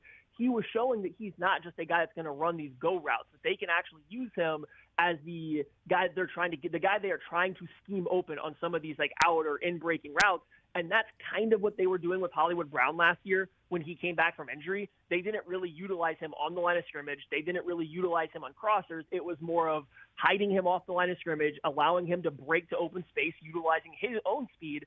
Well, if Hollywood Brown gets hurt again now, which seems very possible given he is currently still a little banged up, now you have another guy in Thornton who can also step into that role. So he just made himself way too important to this team because of all these different little roles he can fill, especially while Rice is gone. And it sounds like most of the time when the Chiefs were going into 11 personnel during camp, when they didn't have and they weren't utilizing Rashee Rice to prepare for the season, sounds like Thornton was a guy getting a lot of run in those three wide receiver sets. So I wouldn't be surprised even early in the year here with Rice out if we don't see a little bit more Tyquan Thornton than a lot of fans might expect, given that he was waived from a New England Patriots team that also doesn't have the strongest wide receiver room. And the one of the plays that we're looking at in the Bears game, that deep throw, what I love about that is I think that is such a perfect indication of what this Chiefs offense can be if they get the protection and they face single high. Because the Bears ran single high, and he throws deep to Thornton, who won quickly and sprints past the little stutter step and then go, and he beats the corner. But you know what? Xavier Worthy was also wide open on an over route because the single high safety had to choose. Am I going to go with Thornton over here that's winning, or Xavier Worthy is crossing my face and he's got 2 yards on the cornerback? He's not even. I mean, if he's even, Xavier Worthy's leaving. He's not even. He was 2 yards clear of that guy running the over route. If Mahomes lays that out, if Brisker, number 9, goes over and tries to help out with Thornton before the ball is thrown, Xavier Worthy, he's wide open. And I think Mahomes can hit him there because he's comfortable and had time in the pocket. That's the excitement I have of, okay, you throw the single high, that's what's going to happen. Now, if they start to play deeper, then, what's Kelsey look like? What do these underneath routes look like? Get Rashee Rice back, things like that. And you start to just simply attack whatever the defense is giving you and having the ability to do both because you've got the protection to do both. We'll see if that's the case. Matt Lane, KC Sports Network, KC Laboratory Podcast. Matt, you're the man. Appreciate it as always, brother. A couple of weeks from now, we'll be getting ready to break down the Eagles game and have a game already in the books. Our next conversation. Matt, you're the man. Appreciate it, brother. Enjoy the football. We'll talk soon, man. Thank you for having me on. Yeah, let's enjoy some college football today. Let's get it, man. Let's get it. There's Matt Lane, KC Sports Network, KC Laboratory Podcast. Love his work. You can go and check that out at kcsn.substack.com and his breakdown of Tyquan Thornton and what the impact can be on this team and the impact for Xavier Worthy. The impact for other players with Tyquan being that deep threat. But, go back and watch the All-22 of that deep throw to Tyquan Thornton and just watch Xavier Worthy. And we'll see if defenses – we haven't seen them run single high very often, so grain of salt, obviously. But if they're going to run those two deep sort of shell coverages, that has been an issue for the Chiefs. They saw that a lot in 2022, but as Matt Lane said, because they had good protection, they were hyper efficient. They were the number one offense in the NFL. Underneath throws, some shot plays when they were there, but just overall an efficient offense with the protection that they had when they were facing those two deep coverages. Last year, nobody to take the top off the defense. Kelsey not really working the way that he has in the past underneath to the degree of bigger plays and broken tackles and yards after catch. No Rashee Rice. Hollywood Brown out. Xavier Worthy learning the offense. They were in some and bad protection. They were in some dire straits at times. That whole thing could be changed because you can allow Xavier Worthy to do some different things that I think he's underrated as a route runner. If Tyquan Thornton's the guy on the field to say, you run deep, take the top off the defense, and now we can utilize Xavier Worthy's speed in different ways. Simmons and Kingsley, if they hold up, I'm telling you, the ceiling for this offense is number one in the NFL if they get above average pass protection. We'll take a timeout. We'll come back. We'll hear from Brett Beach coming up next.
But we have the CBA process Yeah. and a hearing where they were late July and into August. And again, August 18th is when I came on the air and told you all the stuff that was going on as to why this hearing date was set was because unreasonable, laughable, the number of games that Roger Goodell was fighting for.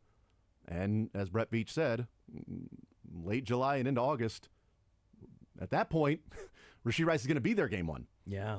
And then he said a couple of days before, they said it was going to be a 50-50 chance of this thing getting done. And they did get it done. But interesting from the agent to Brett Veach saying, well, this is what they want, but that's why we got the CBA in this process, is because that ain't happening. I do wonder if Raj cared more about the look, making sure he was not there week one versus it being a 6 versus 8 game suspension. I think Because say he misses in his week 5 to 13, he's playing the first 4 weeks or something like that. You know the look of the NFL is not going to be as you're letting him play the first 4 weeks with this looming. I do think there's a little bit of, hey, make sure he's not there week one. Make sure he's gone. Well, it sucks because I can no longer play the game of how many replies it takes when announcement of a suspension before you get to the Rashee Rice reply. Because like DeMarcus Robinson suspended 3 games for substance abuse. It was like 2. You got the 2 replies before. Oh, and Rashee Rice is still playing. I can't always, play I know I can't play the game anymore to see how many replies to that post before you get to somebody saying, now that it's 6 games, it sucks. You know, I mean, what are we going to do now? How do I play that game? But I do think, but I think that's kind of the point I was making of right. but Rashee Rice can still play because fans and people, it's the look. Yes. Even if people are dumb, there's a lot of dumb people, and a lot of dumb people are going to reply that. And whether or not the NFL cares or not, I think they still, to a little bit, are like, this is part of the people that watch the sport. They give us money in jersey sales and ticket sales and beer sales and all of this. We got to not appease the masses, but at least make the brand look a little better. I'm telling you, something changed from the league side, from where they were, the conversation I had on August 16th, whatever the Saturday was before that Monday show. Yeah. The conversation that I had for a longer extensive talk, something changed from then to then these last few days, because they were at a stalemate and Roger was not budging on less than 10. Yeah. And they weren't budging on more than 4, because it's like, we're not even going to engage in a discussion if you're talking about double digits. Yeah. And we're at 4. Like, it's not happening. You know, we want 2. We may settle for 4. But we can't even start to begin this conversation. Like, you're not budging off of double digits and we're not budging where we are. Something changed, and maybe it's what you're talking about. And I don't have that information. I don't know what changed. This is my opinion. But again, it might be. I'm saying I don't have. I've got the information, what I believe, from conversations I've had, and then another one last night on what I believe has taken place. Yeah. But I don't know what it was that eventually got Raj, as you would call him, Raj, to pick up the phone and restart the conversation to eventually get all the way down to 6 games from 10 to 12 to bleep you, Rice. We'll go fight this. I have my opinion. What I think is logical to think behind the scenes. I think Roger Goodell, if he actually read the tea leaves, is saying, all right, well, these guys are going to fight it. They're pretty locked in, and they've dug their heels in, that they're not going to go for 8, 9, 10 games. It's not going to happen. And Sue Robinson is probably not going to side with 10 to 12. If they're fighting for 4 and she gave Deshaun Watson 6 and this ain't a DV incident, she may go with their 4. And if she goes with their 4 and I go and appeal, we're going to have to meet somewhere anyway. And now we're talking about November, and Rashee Rice and this thing has been dragging on, and it's questions constantly about, when you announce the Super Bowl halftime show, or whatever. Yeah. Like, it's like, hey, what about Rashee Rice? Like, you get the halftime show before Rice. The conversation he's going to have on Thursday at the Eagles and Cowboys game. That let's talk to the commissioner before the season starts. Rashee Rice. Yeah. Oh, the Chiefs are playing in Brazil. We talked to the commissioner, Rashee Rice. On down the line. Hey, Thanksgiving Day, Black Friday games. Yep. Let's talk. Rashee Rice. Something took place to where it was, all right, let's talk. Yeah. We're willing to be more reasonable. Can we get to 6? And again, the conversation I had last night was the push to go ahead and get it settled at 6 was from Rice's side. That there was a little bit of trepidation from the NFLPA that it was like, no, we want to fight this. Like setting the precedent at 6 now is the precedent at 6 because we know, as I told you, the reason Justin Tucker agreed to a 10-game suspension is because the precedent was set with Deshaun Watson at 11 games. Correct. So Justin Tucker wasn't as bad, but you go with 10. Now this with Rashee Rice is 6. The next guy, if it's just as bad or bad, it's going to be based off the 6 now, which the NFLPA wanted to fight. But again, parentheses, presenting full context here. I'm not trying to shade it one way or another.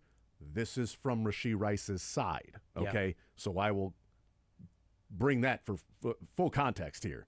It's from Rashee Rice's side in that conversation, which I said on August 18th, and I'll say again today from last night's conversation.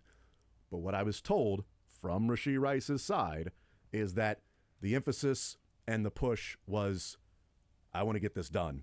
I want this to be over with. Sure. If he can get down to 6, we'll take 6. And the NFLPA saying, but we think we can get 4. And Rice saying, not worth it. Yeah. Let's get 6 and get it done with. Because now you know. The information I was told was that the NFLPA was still willing to go in front of Sue Robinson on September 30th because they're representing every single player and not just Rashee Rice. Correct. And Rashee Rice is worrying about number 1. As he should. As he should. And at some point, it's not worth it. The risk is not worth the reward. And at some point, you want to know. And especially, I do think. Because what if you win at 4 and you appeal and you have this negotiation and you settle at 6? Well, that's where we are now. Yes. And so let's read the tea leaves, too, since Raj is doing that and coming to the table. Let's then also say, let's come to the table. Because Sue said 6, and what did it end up being for Deshaun? 11. They met right in the Raj wanted 17. Sue Robinson said 6. They met as close as the middle as possible. The middle would have been 11.5, but they went. College football. Right. They settled rounding down towards Deshaun Watson. Yeah. Not rounding up from 11.5 to 12. That would be on the Roger Goodell and NFL side. So even in the negotiation on the appeal, Raj and the NFL, even meeting in the middle, still gave a little bit more to Deshaun Watson's side in settling at the 11. Let's hear Brett Veach weigh in on Josh Simmons and how good he's been so far. Everyone sees the talent and the athletic. I think, all these guys are not playing in the NFL if they're not competitive. But, he's got a different level of competes that, I don't know if maybe you can probably quantify as surprising us to some degree. I thought you saw it already in training camp, not just with the fights, because, you never condone that, but even with, if you guys were at field level, just with the one-on-ones, there would be multiple days where if the guy got him, it's like, let's go again. He's one of those guys, sometimes those rookies, whether it be, stepping back up after something didn't go right, or hopping in the front of the line for everything. He's one of those guys that, and looking back on it, that's how he attacked his rehab, just all in. And trainers thought that maybe within a week or 2 he'd be at training camp, and he was out there at OTAs. He's ready for the start of training camp. All right, here you go. Now you're going to be Big Ten's good football, but this is the NFL, and look good. He'd get beat. All right, let's do it again. And if you didn't understand something, asking questions. But I think that there's a level of just kind of nastiness and competes that I think all players have, and it was good to see that there was that confidence kind of, and you need that, right? At least some degree of it. Too much is anything is too bad, but you do need a degree of just self-confidence, that's not arrogant, but some grit. But I think the one thing that surprised us the most is just, his, nastiness and willingness to put a bad play behind him, and I think that's been a little Achilles heel for us with some of the guys that we've had there, just pushing through that, putting that bad play behind you. Let's go on to the next play. I'm not going to live in the past, and I think that's the one thing. And look, he'll get beat, and I'm sure the one time he gets beat, it'll all be over Twitter, and it'll be shown a million times, but I think he's a guy that's shown that he's going to have that ability to put it behind him, line up, and go play again. Man, that was some good stuff from Brett Veach, by the way. Yeah. Because he didn't say any name specifically, but I can't remember if it was Sam McDowell or Jesse Newell. It might have been Matt Derrick. I can't remember who it was, but it was after the Bengals game in a conversation that they said that they were having with Kingsley at the locker, and he looked like a broken man. I'm not saying that Brett Veach is talking about Kingsley, but when he's talking about specifically, he puts bad plays behind him and gets back at it. A bad play happens, erase it, go play again. Kingsley looked lost and broken after the Bengals game to where they felt he was unplayable at that point. Yeah. Probably because he couldn't let the bad plays go, or there was an element of doubt or lack of confidence that he is good enough to be out there, whereas he said there's a nastiness and a compete to Josh Simmons and a confidence / a little arrogance, but not on the extreme of knowing how good he is. That bad play happens, who cares? Put it behind me. I'll get him the next time. Yeah. Because I know how good I am. Yeah, he got one. I get the next one. Yeah. And saying we've had some issues with that recently. I think that's probably Kingsley. Yeah. Because, again, after that Bengals game, he probably was a broken man because he lost his job and never got it back. That was the end of his career with the Chiefs as a left tackle, was in that Bengals game in the fourth quarter. We'll take a timeout. We'll come back. We'll hear from Brett Veach weigh in on Kingsley Suamataia and also the Trent McDuffie contract. We hear that next.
All right, let's hear from Brett Veach weighing in on Kingsley Suamataia. We just talked a little bit about him, whether that was a conversation he was having, an answer to Josh Simmons in relation to what he saw last year from Kingsley. But hopefully, if that was the case last year, that has changed. Kingsley Suamataia now playing guard.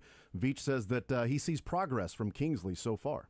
I think you have seen growth from week 1 to week 2. So he's a guy that's come a long way. Listen, he had one start in Denver, and it wasn't that it was the greatest game ever played by a guard by any means, but I think he's got a lot of ability. I mean, he's athletic for his size. He has all the physical attributes to be successful. I think, playing right next to Creed was something that we thought would be good for him. And I think once he becomes more comfortable at that position, so like what we were saying, moving him in there, he's going to have to, we got to get him a lot of reps.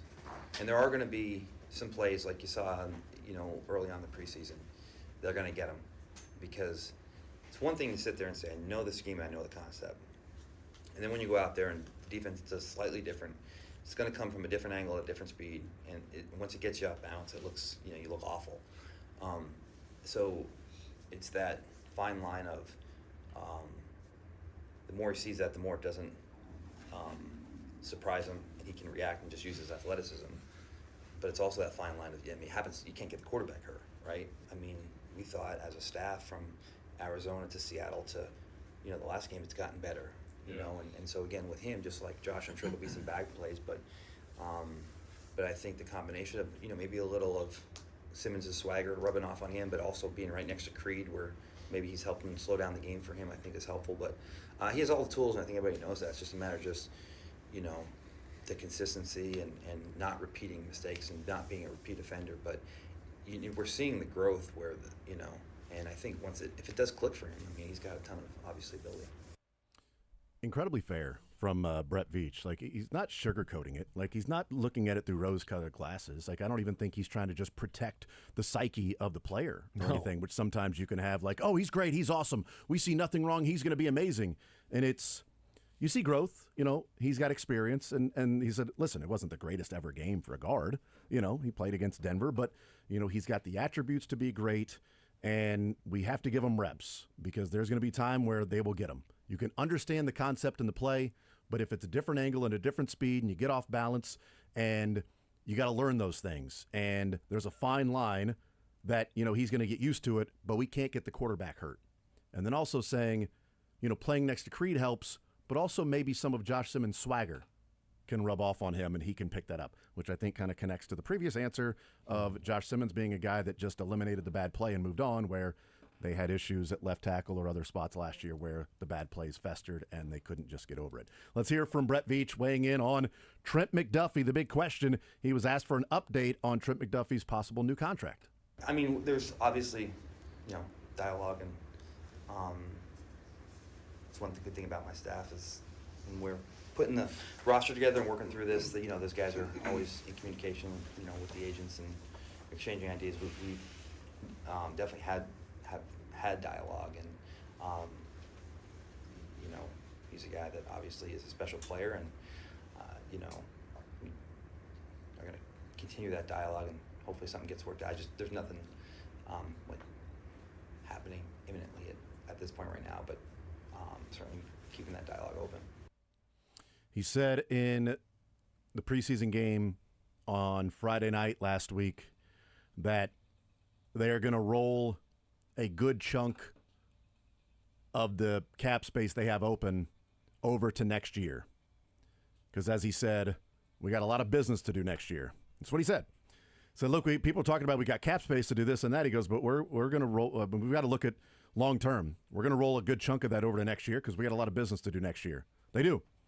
And so that may be the indication that they're going to go into next year. Trent McDuffie, he's got the fifth-year option at $13 million already on the books. So you can either play it $13 million, fifth-year option, and then a franchise tag after that. So you have him 3 years, including this year, or go into next season and lock him up for 4 years after that.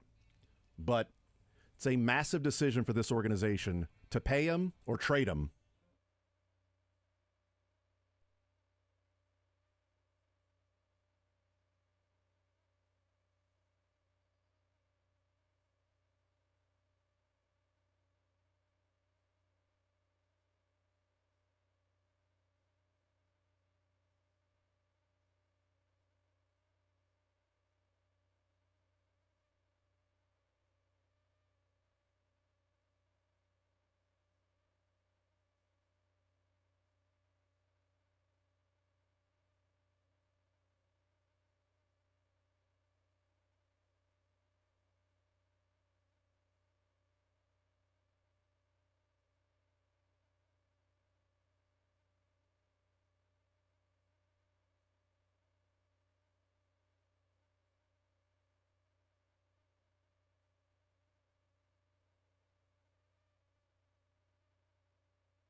All right, welcome back here in the zone right here on Sports Radio 810 WHB. Jason Anderson with you, Sterling Holmes, Michael Darcy, heading up until 2 o'clock. An hour from now, we'll play some sports or leisure. Heard Brett Veach in the previous segment. Let's talk now to Daniel Harms, RGR Football and Bleacher Report, joining us here in the zone. Daniel, what's up, man? How are you, sir? Man, I'm doing well. It's been a little while. We're finally moved into the house. I guess I got ifs, ands, or buts about what defines moved in, but I'm doing well. Trying to get de-stressed and decluttered. Man. How you been? I have been good, man. I was going to ask you how the move is going and if you're starting to get settled a little bit. Yeah, we got everything pushed back a little bit, so we had to wait for all of our stuff to get here. It got here on Tuesday. I got my office luckily set up yesterday, so just little by little, everything is kind of being put away. Absolutely. Well, you know what? That's the transition I'll make. Little by little, the Chiefs found out what their 53-man roster was going to look like. See how I did that, Daniel? Yeah, killed it. They have, quote-unquote, finalized their initial 53-man roster. Robert Tonyan's going to be on that thing, elevated from the practice squad for Rashee Rice's suspension. Let's start with the overall roster, and I feel like the biggest surprise has been Mike Pennel. Are you as curious as to the thought process and the decision making there of what the reasoning is behind the trading for Derek Nottie and letting go of Mike Pennel? Do you think he'll be back with the team? There's no news. He hasn't signed with the practice squad or another team yet. That hasn't happened. But what do you make of the overall moves and if Mike Pennel was as big of an outlier to you as it seemed to everybody else? Yeah, so it was confusing at first, just when you look at the construction of the roster. And Derek Nottie was going to be cut from the New York Jets roster. This is not like a guy who was, out there like they did with Mike Pennel, who they just kind of brought him in because he was there, or they got him in free agency last year. They actively let Derek Nottie go and said, we don't want you to be a part of this team anymore. And he signed with the Jets, and he was going to get cut. Then the Jets traded for 2 defensive tackles because Derek Nottie was not doing it for them. And yes, I know Mike Pennel is 34, 35 years old, but we're talking about a team that desperately needs defensive tackle run stopping. I know they're trying to get younger and more athletic, as Brett Veach has talked about, but you brought back a guy who's basically at the end of his career, at the end of his rope, because he was not going to make the Jets roster. So in one aspect, yes, you're getting a little bit younger as your only run-stuffing defensive tackle player, but are you upgrading? Are you getting better at that at all? Is Mike Pennel a better run-stopper than Derek Nottie is at this point? Probably. Even though he's 34, 35 years old, I think you might be able to make the case that he is. So it's a confusing thing, and based off of everything that I've seen, it does not appear that Mike Pennel will be back, at least right now. And that's the thing, is that the door will always be open, as it was a few years ago when he was on the couch and they said, look, we'll bring you to the practice squad, and then you come up and you give us a couple of games, which at this point that might be all they think that Mike Pennel can give them. It's just you shouldn't get to this point where you're trading a 34-year-old for a 29-year-old run stopper when you could have addressed it in other ways throughout free agency, the draft. And again, I'm not complaining about the draft the Chiefs had. I think it was a very good draft, very valuable, and it's going to afford them other aspirations down the road. But there are ways they could have avoided this, in my opinion. Yeah, it was that was the confusing part to me, certainly. I think a lot of people had that same sort of takeaway with, if Derek Nottie is brought back, then something happened in the plan because he signed a vet minimum, and so you could have had him on a vet minimum contract as well. So that was a move that was made with Mike Pennel being out, and we'll see what happens ultimately with him if he comes back or not. And you mentioned the bottom half or the bottom 3 or 4 players on every roster is going to be fluid. A player that I would have liked to see the Chiefs keep and maybe see what his long-term ceiling is, as opposed to a guy going into his 3rd year, and it's a 3rd year, not 4th year. But Esapole was released, Wanya Morris was kept. I'm not mad or what's Brett Veach doing, because it is only year 3 for Wanya Morris. But I would have really liked to see what Esapole can be as a guy that's played football for like 5 minutes and seems to be progressing and has improved as drastically as he has for somebody that recently picked up football. I didn't think there was a chance he was going to make it through waivers. I was shocked when the initial report came out that he did make it. Then we find out, no, the 7th team in the waiver wire put in a claim on him, and probably other teams did as well. Are you okay with, sticking with Wanya Morris as more of a known commodity as the 4th tackle over Esapole, or would you have liked to seen maybe the bet on future potential higher ceiling in Esapole? Yeah, this one kind of hurts. And the one thing that I'm always going back to, I actually just watched the episode of The Kingdom where Patrick comes off the sideline after Wanya Morris gets beat by Max Crosby around the edge, and he yells at him, it's the same move. It's the exact same thing. I understand it's Max Crosby, okay? We can separate the two things. The problem is that Wanya Morris is entering his 3rd year, and he was effectively benched by Patrick Mahomes last year because he couldn't play. He didn't want him out there. Let's not forget that actually happened, and these are things that going out there during the preseason, Wanya Morris was, I'll be as mellow as I can. He had his ass handed to him by backups in the preseason game. He was not good. And here we are letting go of Esapole, and you said it best, a guy who just recently picked up football, and he was quite good in the preseason. I understand we're talking about level of competition here, but you have to find these little margins. This is what the Chiefs and Brett Veach have really done well, specifically, at the cornerback positions, finding those margins, those wiggle rooms. They traded for Travarius Ward with a UDFA offensive lineman for a UDFA cornerback, and Travarius Ward, look at him. He turned into a multi-year player in Kansas City. He got a 3rd contract, his 2nd contract, I believe, was with the 49ers, and then he's over now playing with the Colts, if I'm not mistaken. So they used to be able to make these marginal cuts, and when you have, I'm not going to say a luxury, because when you have 3 startable tackles and now you have Jalen Moore, it's a good place to be. But you have wiggle room. They got Jalen Moore into the swing tackle role. He can play left, he can play right. So you have a little bit of wiggle room. And I think at this point in his career, for Wanya Morris at least, we've seen a far more valleys than we've seen peaks in his play. And that's something that I personally, again, my own personal opinion would have been to keep Pole over Morris because of the play that he already had, the fact that he's just kind of getting into football and he's he's showing you what he can be.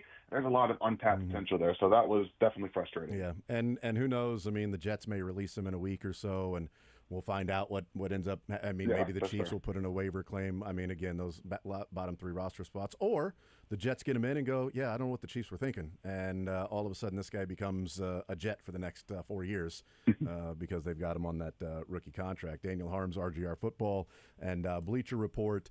Let's talk about the impact you think that will be made and will have on the Chiefs with the news of Rashee Rice that came down yesterday, missing the first 6 games. What do you think we'll see from this Chiefs offense? And is it, in your mind, is it easier to then just go from not having him last year to not having him this year, as opposed to maybe having him the first 4 weeks and slowly bringing along and maybe getting healthier a Jalen Royals, who then might be able to play that Rashee Rice role if he was out for an extended period of time, whereas this way it does allow Royals to not really have to do, to be viewed as maybe needing to do a little bit more if he were filling that Rashee Rice role, but he is also injured. Maybe specifically with Royals, but also what the impact could be on this Chiefs offense overall with no Rashee Rice the first 6 weeks as opposed to having him the first 4 or 5 weeks or so. Yeah, I think it helps transitionally because when you add him in the beginning of the season and you lose him, you have to reacclimate him. I think this at least allows players to come in and we're going to execute this game plan here. It's not going to be interrupted by, Rashee Rice, who's going to be the focal point of the offense. So we know that now, and if you take away that player 4 games into the season, now we have to do some situating, put guys in different roles. I think now at least you're going to have the foundation like they had last year, at least with Hollywood Brown. Seemingly looks like he's going to be ready to play. And I've seen conflicting reports about Jalen Royals. I saw one from Matt Derrick about without any setbacks, he should be ready for the week 1 of the season. I also saw one from Nate Taylor that he doesn't look like he's going to be ready. So we're going to have to get a little bit of clearance on what actually is ready for Jalen Royals. But either way, I mean, you have Juju Smith-Schuster, you have Xavier Worthy, who's done a lot for just getting the ball in his hands early. I think we saw that, after the Week 9 game against Buffalo last year. So they'll be more accustomed to playing this way. And a slimmer Travis Kelce earlier in the season, maybe you lean on him a little bit more so that when Rashee Rice comes back, you can say, hey, Trav, maybe take a little bit more plays off. You still have, we expect Robert Tonyan on the roster with the Rashee Rice being there. So you can lean into a little bit more 12 and 13 personnel with real threats at tight end to catch the football down the field. And that's one thing, I expected Tonyan to go back to the practice squad. It was still a little interesting that they kept Elijah Mitchell over Robert Tonyan on the initial, even Jared Wiley to an extent. I think that Wiley is not as good of a player at this point in blocking or as a pass catcher that Robert Tonyan is. So that one was a little bit interesting to me as well. But overall, I think what we're going to see from the offense is it does help the transition. I would imagine they've been preparing for this in some way, shape, or form to be without Rashee Rice, even though in training camp they had been feeding him quite a bit to get his feet under him. So hopefully we'll see a little bit more run game. I think this offensive line is going to be a good run blocking unit, things that we've kind of seen in the preseason from the starters as well. And then at least, like I said, you can lean into 12, 13 a little bit, and then allow Jalen Royals, Juju Smith-Schuster, you have, Jason Brownlee, as well as Tyquan Thornton, Nico Remigio. Let these guys kind of get some, I guess, of the early portion so everyone gets a little bit more comfortable. But I think overall this is just going to help them transitionally because they were doing it last year too. Daniel Holmes is our guest. You mentioned Elijah Mitchell, and that's where I wanted to go next as well, is just the running back spot. And what I had mentioned yesterday when we got the final word of Elijah Mitchell making the team, Tonyan being released, Pennell being released, et cetera, or I guess that would have been Tuesday night. And so one of the takeaways that I had was on Elijah Mitchell, if you were to release him, you're losing like $1 million and change or whatever in dead cap for Elijah Mitchell. And I'm not saying they're not going to release him. My I guess, reasoning or understanding of what the reasoning could be is I don't know that Brett Veach and the Chiefs usually make decisions without having an answer first. You know what I mean? Like, if there was a running back available that they had an answer for, then I don't think Elijah Mitchell is on the team. I think Elijah Mitchell's on the team as a placeholder until they find the answer at the guy that they would like to have in Elijah Mitchell's place. Does that make sense? Yeah, no, I understand that perfectly. And that's kind of another part of the whole, we're going to bring back guys that we know the system. And you have Carson Steele on the practice squad. You have Clyde Edwards-Helaire on the practice squad. It's sometimes the Chiefs become a meme of themselves. Yes. They bring back Mecole Hardman. They bring back Derek Nottie. They bring back Clyde Edwards-Helaire. These are all guys that they effectively said, we don't want you a part of the future, but here they are now a part of the team in the same thing. One of the guys actually that I had my eyes on in the draft for the Chiefs to go after was Damian Martinez, who was released by the Seattle Seahawks and then wound up on their practice squad. Yeah. And I mean, that's got a guy who doesn't have any injury problem right now, doesn't have an NFL history with injury, much like Elijah Mitchell has, again, a younger player.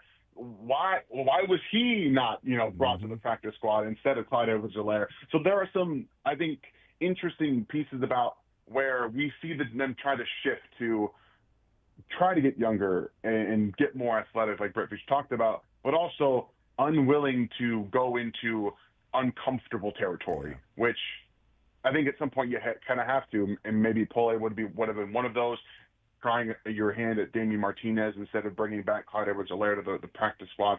Just some things like that. And I'm not trying to put shade on Clyde Edwards-Helaire. I love him as a person. I loved him coming out. I still think he has something for somebody. But at the end of the day, we've already seen this in Kansas City. So it does get a little repetitive. It gets a little frustrating with some of the things that they probably should continue to go forward on and make some go into uncharted waters a little bit with some players. But we'll see. We'll see what happens.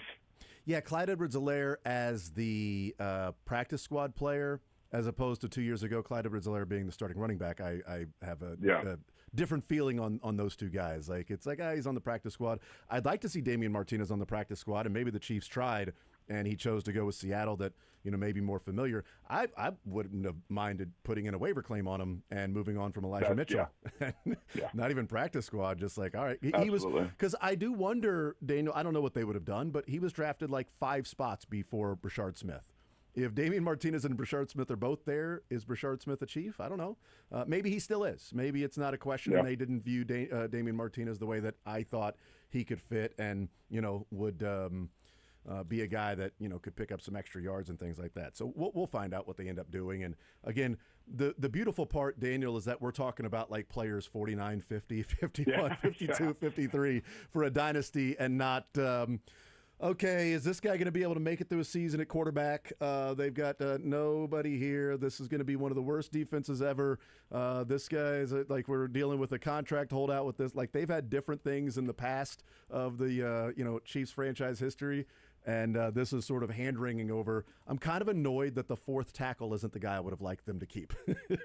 Yeah, right. Like it's funny how we can be kind of frustrated with some of these things, but at the end of the day, when you have the stacked roster that they typically have through one through 45, it's always fun to be able to reflect on that and kind of laugh about it. Even though, like, I carry some anger. I carry some anger that April is not on the roster. Like, that frustrates me too. Holmes, how hilarious is it?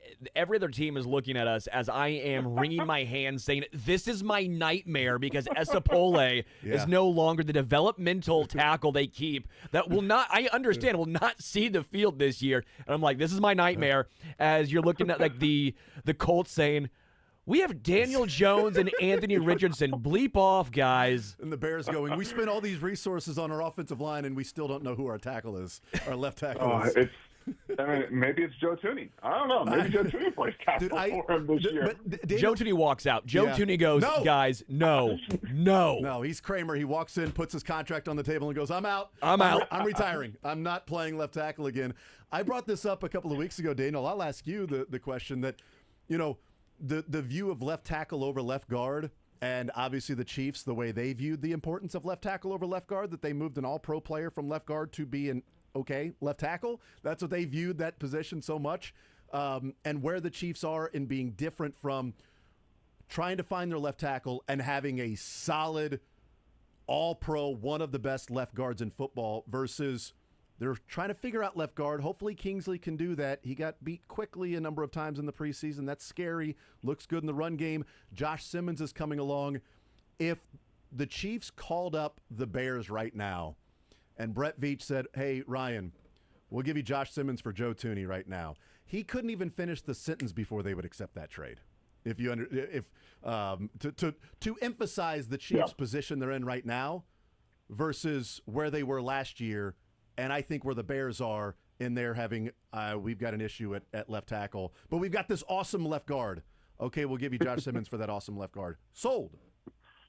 I know it's interesting how I was just talking about how they feel like sometimes they feel like they don't want to play in uncharted waters, and here they are with two guys that don't have any starting experience essentially at their left side, and they're like, yeah, Joe, we're okay right now. You go ahead and you be a Chicago Bear. And I mean, even realistically about the contract, like if you can, knowing everything, if you could have said Joe Tooney's going to be in Kansas City at that contract, do you think that the Chiefs would have signed it? I think at the time they may have done it, but here we are. Again, they want to get younger, they want to get more athletic, and they did that immediately with Joe. No offense to Joe, none at all. All-pro player, he's going to go down to the Hall of Fame, but Josh Simmons can be incredibly top, like 5 tackle in the league upside. And I know everyone is worried about Kingsley. I understand because he's had some time to adjust, and I still think that the game he played in Denver last year holds far more weight than anything he has done to this point.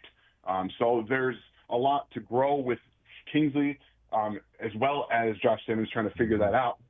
But this is actually them betting on themselves in their evaluation process, which they absolutely have to do. So, I mean, I hope that it doesn't come to that for the Chicago Bears, because I still want Caleb Williams to succeed. I don't want them to have to put Joe Tooney out there at left tackle. But at the end of the day, I mean, you do what you have to do, and unfortunately the Chiefs were in that situation. So I think they're just doing what they can to alleviate that problem at all means necessary. Daniel Harms, RGR Football and Bleacher Report, is our guest. Let's talk real quick about Kingsley, and then I want to get your thoughts on what the record may be for the Chiefs this year, as we are 8 days away from them kicking off the 2025 season. Are there concerns for you for Kingsley Suamataia? Were some of those laid to rest in that game against the Bears? So what do you think of what we've seen in the 3 games so far, 4 if you want to throw in the Broncos last year, for Kingsley at left guard, and can he grow into being the answer there? Yeah, I think that this is, again, he was a raw developmental prospect coming out of BYU 2 years ago. That was the arc, right? Sometimes I think I compare this a little bit to the LDT. How he came in, he was raw, and it took him a long time to develop into what he was. The thing for me is that Kingsley is already a better run blocker early in his career at guard than LDT was early on. He got that a little bit later. He was more of the finesse kind of guy. He got a little bit more nasty later in his career. You saw that. But Kingsley is already, in my opinion, an established good run blocking. He's got some base issues, and that's part of why he was, I guess, relegated to playing guard, right? He was like, he just could not get to his spots consistently. He got beat leaning over, opening his hips a little bit too much. Now you're going to put him at guard where he doesn't have to do that, and it's more about attacking with your hands first. So he got the one that sticks out for me. It wasn't against the Cardinals. It was against the Bears, because that's where you saw the consistency. He was playing well in pass protection as well as run blocking. He got beat across his face near the end of their time on the field. And that's where you want to see him just be a little bit more aggressive in his stance, like Trey Smith is, where if you're going to get gapped, you're gashed in the A gap, we got to see that right hand go out. You need to start attacking a little bit more to reaction. It's more reactionary football play. So I understand that there are concerns. Again, I want to see development. And there's going to be bumps and bruises along the road for every single developmental prospect. There's going to be some for Josh Simmons this year. You're going to see him get beat more times than maybe you want him to, even if it doesn't result in a sack. So we have to see actual tangible results. That's my biggest issue with what the Chiefs did to Kingsley last year, was they put him in 2 games and said, we're done. That is not how you develop a player. It's never going to be how you develop a player. You give them time, much like Wanya Morris got time, even though he was consistently getting beat. You saw him go out there for more than a year. Kingsley is far more talented, in my opinion, than Wanya Morris is, and he got 2 games. So there's something about actually putting him out there, giving him time. Now, obviously, if it's to the point where he can't actually stand on the field, okay, well, you don't really have a choice. But with Kingsley there, with Creed there, I think that's going to be very important for his development. And I think that right now he's on the trajectory of playing good football. I think he's going to have a good season, and I do think that left side is going to develop very nicely for the Chiefs. So I'm excited to see what happens. I understand everyone's trepidation because of what happened last year and some of the low points already in the preseason, but just give him some time. Let him see a full game, give him a couple of games, and then we'll just see some development along the way. Daniel Holmes is our guest, RGR Football Bleacher Report. Last one for you, Daniel. Do you have a prediction as to a record this year for the Kansas City Chiefs?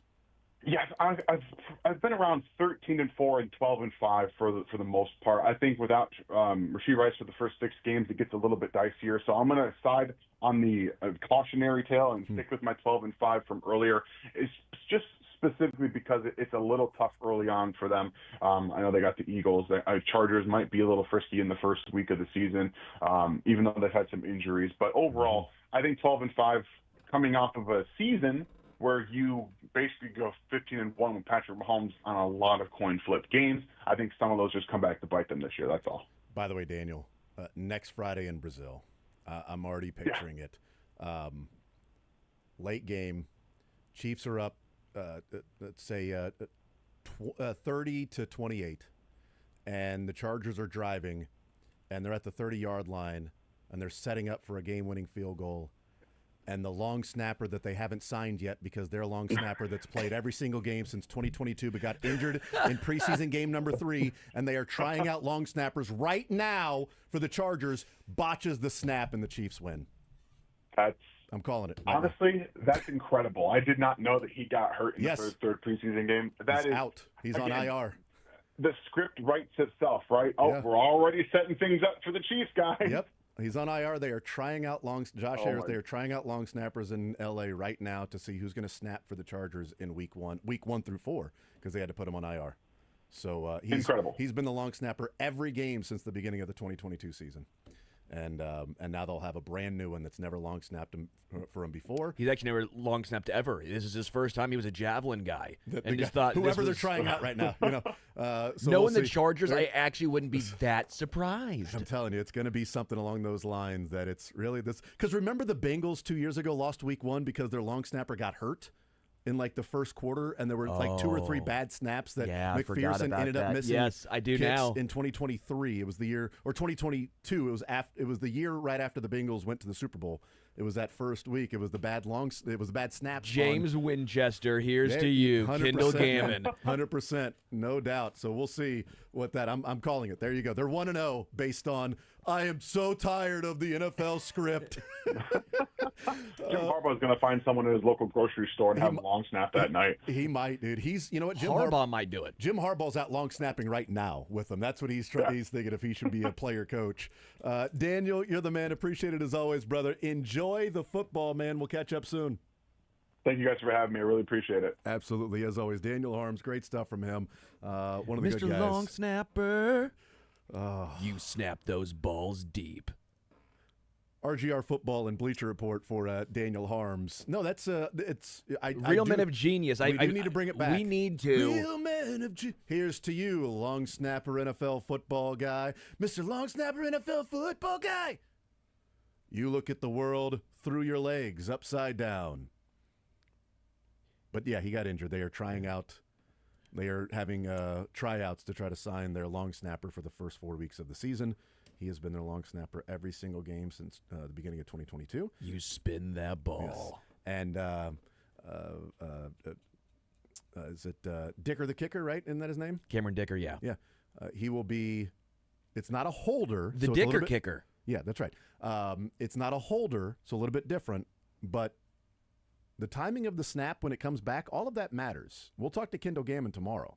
All right, that's the greatest long snapper the NFL has ever seen. 3.5 revolutions, buddy, okay? Every time. Kendall Gammon long snapped the football to where you would catch it. You don't even have to move the laces. You just put it down. Laces are ready to go. Oh, we need the laces a little bit more. Okay, I'll give you 3 3/4 revolution this time. Don't even have to move the laces. He'll tell you the speed of the snap, the timing of it, if it's too slow, if it's too fast, all of that affects the timing. Well, it's why once a team finds a long snapper, they're They typically keep 'em. there forever. Yes, they keep him. Kendall Gammon, James Winchester, the guy for the Patriots, I forget his name. He was there for a long time. I mean, it's one of those gigs where once you find one you Paul trust. Revere, the Patriot, Paul Revere. He's been in there. Boston for a long time. Forever, really. People And would he say, would like, from literally the just sit there beginning. and go, the Raiders are coming, the Raiders are coming.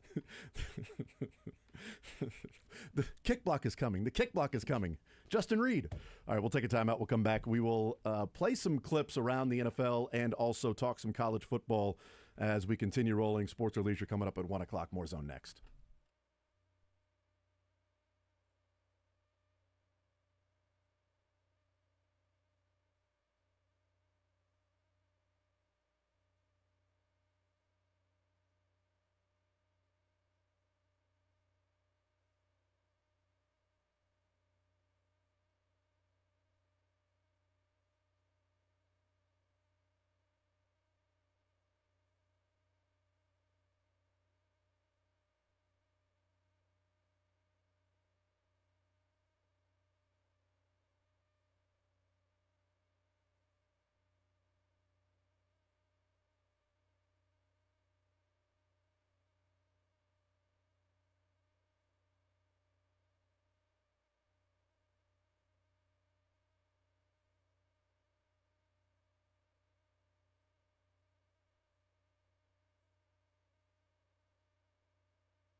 spin that ball.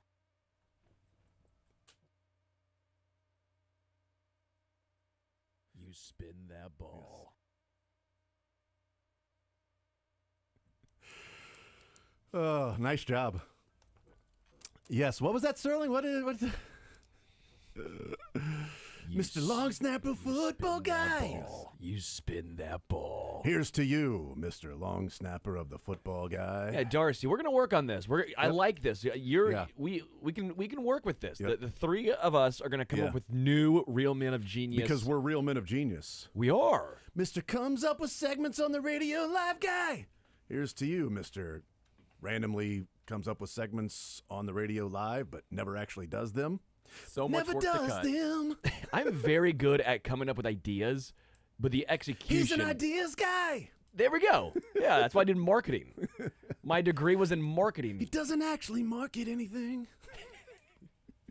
My idea of the new rosin bags for golf, I'm calling them stew bags. It's a great idea. Stew bags might as well be called DE bags. Okay, the stew bag is a great idea. I don't know if I've Not said a this yet. good idea. It's gonna get stolen probably, but stew bag Nobody would want to steal that. for your golf game. All right. We've got coming up at 1 o'clock. Sports or leisure. All about the stew bag. No, it's not going to be all Okay. about that at all. Like it won't even be about that even in the slightest. Not at all. 913-912-4810 is the text line to join us, be a part of the show. Let's hear from, let's get into Eli Drinkwitz here real quick. By the way, K-State news, Dalton Reisner has signed with the Cincinnati Bengals. Dang it. So there you go. He is signed as a veteran guard from I gotta root the for him? Bengals. No, I mean, you don't really have to, but we do like the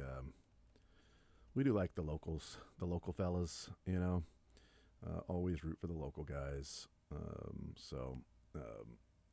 But I mean,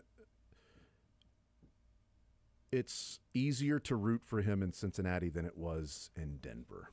Because that Is was it though?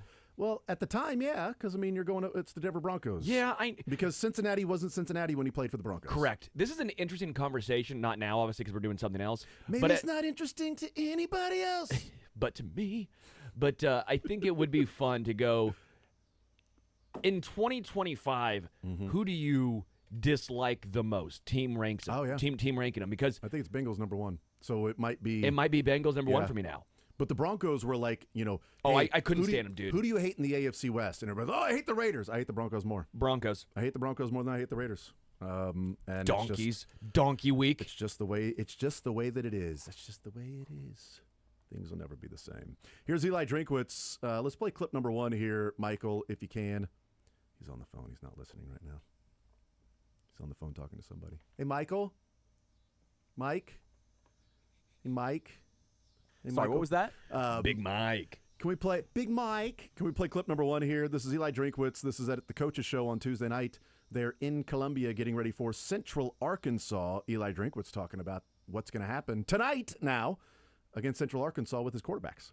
I just felt like that the best way for us to decide on who was going to be the starting quarterback moving forward was for both of them to play in the game. And there's no great way to do it, right? And so somebody's got to run out there first. I've done it before where, hey, you're going to alternate 2 series apiece. I don't like that. I don't think that gives the guy enough to develop a rhythm. So, everybody's going to get the opportunity to play. I don't know what the game will be like at halftime. It really has no bearing on the decision. Each quarterback's going to get to play a half, and how they play is up to them. And how they perform is really going to be determine their ability to compete. Always compete is to strive together. It's not you against somebody else. And so each quarterback really needs to run their own race, play their game, and help us win. Ultimately we're trying to win football games. And so, I expect when Bo's out there to Sam to be his biggest cheerleader, supporter, helping him on the sideline, making adjustments. And I expect the same thing when Sam's in the game from Bo. I think that's, we're striving together to be the best team that we can be. And, both of them need the experience. Both of them need the opportunity. And, irregardless what anybody else thinks about it, I know what I think about it, and I know what our staff thinks about it. And we've done this before, and so I'm not nearly as concerned as everybody else. So I'm not as big of a fan of the whole, like, if you have two, you don't have one thing. I mean, sometimes that is the case. If you've got two, you don't have one. I think Anthony Richardson, Daniel Jones, you've got two, you don't actually have one. Brody Croyle, Damon Heward. You've got two, you don't have one. They had two years ago, so you've got two, you don't have one. Well, they ended up having one. It was Cook. It was a guy that won back-to-back seasons of double-digit games. He and Chase Daniel have done that at Mizzou. That's it. There's the list. So they did have one. It just took them a little bit to decide on who that was, or they had decided for sure who it was, but wanted to see game action to then stamp solidify. Yeah, he's the guy, because the numbers 21 and 5. Not sure if that is significant to other people as it relates to tonight's game against Central Arkansas. The number 21 and the number 5. What that was the first game of 2023. Yep. Those were the passing attempts for Brady Cook and Sam Horn. Cook dropped back to pass it, dropped back more, but actually threw the ball 21 times. Sam Horn threw the ball 5. That was not a competition. It was not a fair, this is 50-50. Cook played the first half. They jumped out to a huge lead. Sam Horn came in the second half, barely threw the football, handed it off. Cook was named the starter moving forward. I don't know if that's going to be the same tonight, because Pribula isn't this guy's a Missouri guy through and through. Yeah. All right, he's dreamed about playing at Mizzou. It's Mizzou blood. His whole life, all he has wanted to do is play quarterback at Mizzou. And somebody that has that passion for the program and to be out there and play, I know what I'm going to expect I know what I'm going to get every single snap. I'm going to get the number one best I can get out of this guy's effort, and I'm going to get the focus. I'm going to get all that from this guy, and we're going to make it through with the leadership and all of that with him. Pribula's been on campus for 5 minutes, and got $1 million to go there. So there's a mercenary aspect to it, as opposed to Sam Horn that's been there now 3 years. So stuck by all this stuff, right. got drafted by the Dodgers, right. But he still is here. But he is starting Pribula. That is, to me, that's significant. But I think what will be more significant is, no matter the score at halftime, does Sam Horn get roughly the same opportunities that Bo Pribula had? Because I think they're different offenses. And by the way, I'm perfectly fine if Eli Drinkwitz doesn't name a starter after the game or next Tuesday, Wednesday, Thursday when he has his press conferences getting ready for Kansas. Yeah. Because I'm not letting Kansas I don't want to do a double negative. I want Kansas to prepare for both a running quarterback in Pribula and a more powerful arm in Sam Horn. I'm not going to tell them Pribula's our quarterback. Okay, great. Now we're going to prepare for a guy that's going to run the football more. Sam Horn's our quarterback. Okay, now we're going to prepare for a guy that's going to pass it more and has a stronger arm. No, we'll find out who our quarterback is on Saturday. I'm fine if he does that, because make Lance Leipold prepare for both. They are vastly different styles of quarterback. Yeah. I will say Pribula is one that's traditionally more effective in college football. I think a lot of times NFL, although now it's kind of transitioned more into the combo. But I'm with you. I really hope this is not 2023 all over again. I want Sam Horn to get a legitimate opportunity. I feel bad for Central Arkansas, but if you're up 21 in the first half, 28 in the first half. I mean, the line's I'm sorry. 37. The line's 37. Yeah. You know what it is going into the game. But like I'm sorry, if you're up 28 and you're in the second half and you're like, well, let's just run the clock out. No, I want to see what Sam Horn can provide you. So sorry if you win by 52. Sorry if you win by 45. But you knew what you signed up for. I want to see Sam Horn throw the ball 20 plus times in the second half. I do. I do want to see that. And I don't want it to be, look at Mizzou running the score up. No, because this to me is put Speedy Johnson out in the second half, right? Put your guys there. Caden Green, play the whole game, right? I want to see the ones with both. I don't want it to be, okay, now the backups come in too. Because if that's the case, then you knew all along it was Pribula. Because then all along it's 2023. Right, because then Kansas doesn't have to worry about Sam Horn at that point. Correct, because Kansas is preparing. The more you give Sam Horn a legit opportunity in the second half, the more you actually force KU's hand to say, well, they may play both in this. I mean, I don't know. They started with Pribula. So week 2 in 2023, I don't remember. Was that K-State? Was K-State week 2?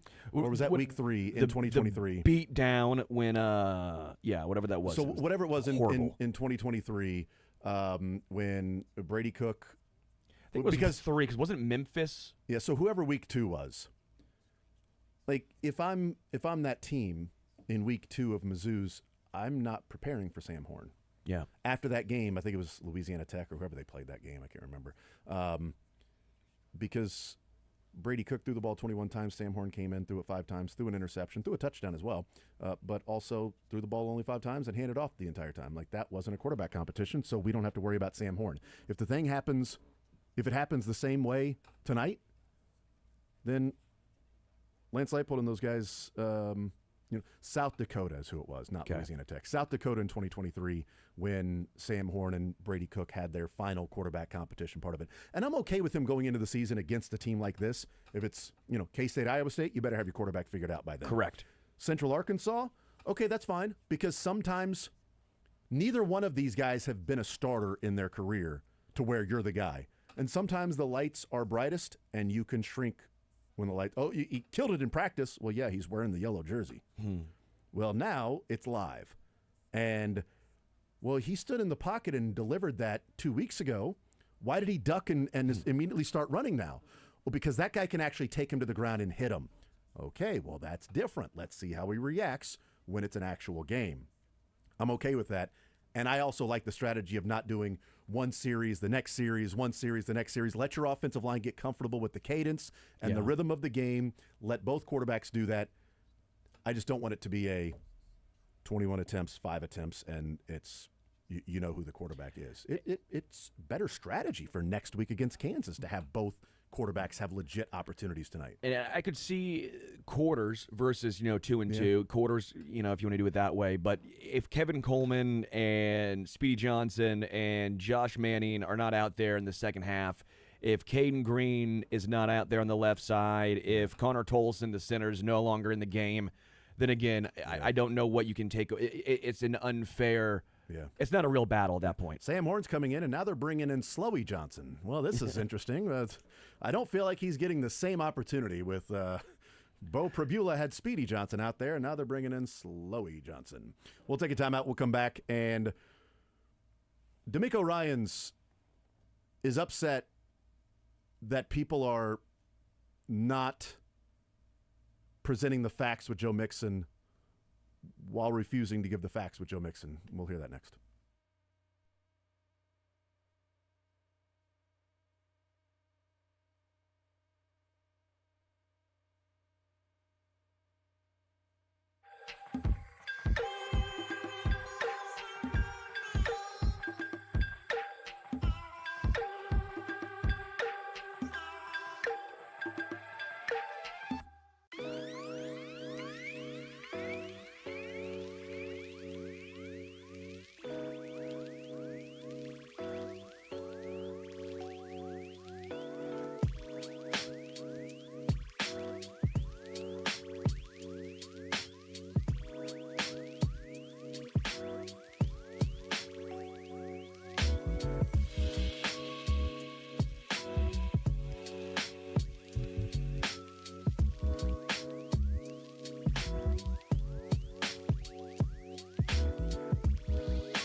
So looking back, 2023, South Dakota, quarterback competition, Middle Tennessee, Brady Cook was the guy.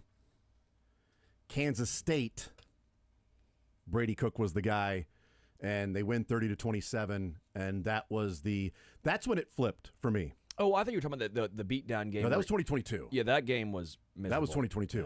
No, Brady Cook's first year starting in 23, they won. Yeah, that was the 30-27, and that was a game in which it flipped for me because I was like, why don't we see more Sam Horn? He feels like more of a passer. But when Brady Cook hurt his ankle and he came out of the game, and I'm like, oh, God. No, Brady Cook's out of the game? Oh, no. And I was like, wait a minute. Hold on. Because Sam Horn came in and it didn't look the same. Yeah. The offense just did not run the same. And you're like, oh, God, Brady Cook's got to get back in there. And if Brady Cook didn't come back in that game, Missouri loses that game. Hospital game. Remember the hospital game? Yeah, that's also the same. But the way that Sam Horn was running the offense, it wasn't working. And Brady Cook came back in the game and limped his way to helping Mizzou win. I also think K-State should have had Avery Johnson in the game more and run the football because they were moving the offense. They were moving the ball constantly against when Avery Johnson was in there. And it's like, he's running it. Why can't you see that? Oh, well. Let's play clip number 3 here. This is 2.5 minutes long, okay? This is D'Amico Ryans, and the Joe Mixon injury is sort of like hush-hush. He's on the IR. He'll miss the first 4 weeks of the season. Will he miss the entire season? I don't know. How bad is the injury? Is it just the 4 weeks? What's the extent? So the question was asked to D'Amico Ryans, how do you weigh giving out the information so that it is factually correct versus not giving out information, but there being speculation out there and maybe that not being correct speculation, but they're speculating because they don't have the information that would be available to them if you presented it. Here's D'Amico Ryans' answer. Yeah, everything we do for when it comes to injuries, and I don't, again, talk about the injuries much because I'm thinking about the player. Like, it's different for me. I played the game, so I can see all the news and media that circulates on everybody speculating. Well, it's not us speculating. It's everybody who's writing the stories are speculating. So it's more so of let's not speculate if you don't know the true information. And why is everybody so quick to find some story on a player when he's dealing with whatever he's dealing with? That's his personal information. I don't think anybody would speculate on the people who are writing the story wouldn't speculate on your medical situation because would that be fair? No, it wouldn't be. So it's all out of respect to the players and the men who put the work in the locker room to grind and what they put their bodies through to be on the fields. Like, that's always the forefront of my thoughts. Everybody really doesn't care about our players in that manner. Everybody kind of just wants to write a story. And now in the day and age where we are with everybody wants to be first with a story, there's no repercussions for people writing inaccurate stories about players. You can just put something out and you don't really know the information. It's not true, but nothing happens. You just, take it down. So where is the old school reporting where people used to fact find, take time, really dig and find like the true accurate information on players? That doesn't happen anymore, right? Everybody wants to I get it. It's the microwave society. Everybody wants it quick. Everybody wants it now. And that leads to inaccurate information. Well, I would just say that's Joe's business. That's whoever's business. And don't talk about it. Let him be at peace. Let him do what he has to do to recover and get back right to play the game that he sacrificed his body, time for. All these guys do that. So the speculation, it isn't from our end. It's from everybody else who wants to be first. And I get it. It's the clickbait. I want to be first. I reported it first, so I'm the best. Well, how is that helping our players? It's not. And it's inaccurate. And what happens to you when you put out an inaccurate story? Nothing. So who's the benefit from this? Our players aren't benefiting from it. Joe isn't benefiting from it. So what are we talking about here? So there's D'Amico Ryans, and boy, I mean, How many speculates? Double digits easily. yeah, I don't like the word order of everybody doesn't care, because that makes it be like everybody. It should be not everybody cares, because there are some that do. As he said, everybody doesn't care about the players. You just want to write the story. No, there are plenty of people that cover the team that are writing the story that also like, yeah, this sucks for that player, or I feel for that player, or, I've got this relationship with that player. Okay, so first of all, with that. And then he says, people wouldn't write on your medical condition out there. I also don't belong to the NFLPA. Yeah. I also don't have a CBA where teams are required to put out a medical report and what the status for the game is going to be and what the reason is, and if they practiced, partial practice, didn't practice. All of that has to be recorded, or you get fined as a team by the league because of the CBA. So as somebody in the media, no, write about my injury. One, who the hell would read it and who would care? But two, it's not required from that standpoint. Now, you aren't required to give out the specific injury and the timeline and everything, but I also just completely disagree with the whole, you put out whatever you want and there's no repercussion. You put out whatever you want. Nobody cares about getting it right anymore. It's just trying to be first. That is such a lazy, dumbass, sort of tired argument and talking point and narrative. Are there some that do that? Yes. But to say nobody cares about it anymore, first of all, you're wrong. By saying nobody and everybody, you are exaggerating to the point that you are already undercutting your own argument. Correct. Nobody cares about getting it right. Oh, yeah, they do. I'd be pissed if I was covering this team for the Houston Chronicle, because they do have standards that you have to meet before you can report something. These newspapers do that. And a number of the websites do. Fan sites, maybe not, depending on who it is. But to say there are no repercussions, there are. Because if you put out something that's not true, the next time you put something out, people aren't going to really believe you. So the repercussion is your reputation. Your reputation is your earning potential. It may not be immediate firing, which apparently is what D'Amico Ryans is saying is the only repercussion for putting out false information is an immediate firing. No, there are other repercussions. You lose your reputation, you lose your earning potential. Nobody believes you the next time you put something out. There have been people in this town. And hell, even credentials, by the way. Right. There have been people in this town that were credentialed to go to every game, but would just throw bleep at the wall, hoping that they would get something right from time to time. And it got to the point to where nobody believed anything they said. And I'm not even sure the last time I heard that person's name, but they were out at every game, covering all the games. Not anymore. He didn't work for an overall media entity. It was his reputation and his trying to build his brand, which is gone. That's a repercussion of that. And it's hard for you to say, well, where's the real reporting of trying to dig and figure out what's going on here? You just said, I don't want you to know. We're not going to let you know. So why aren't you digging and investigating to try to find out what's going on? Because you're telling us you're not going to give that information. That if we get that information, somebody's ass is going to be handed to them with D'Amico Ryans. Like, that's going to be the issue there. I think we should break. Music stuff. So I shouldn't draft him in fantasy?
if you don't learn to relax. It's time for sports or leisure.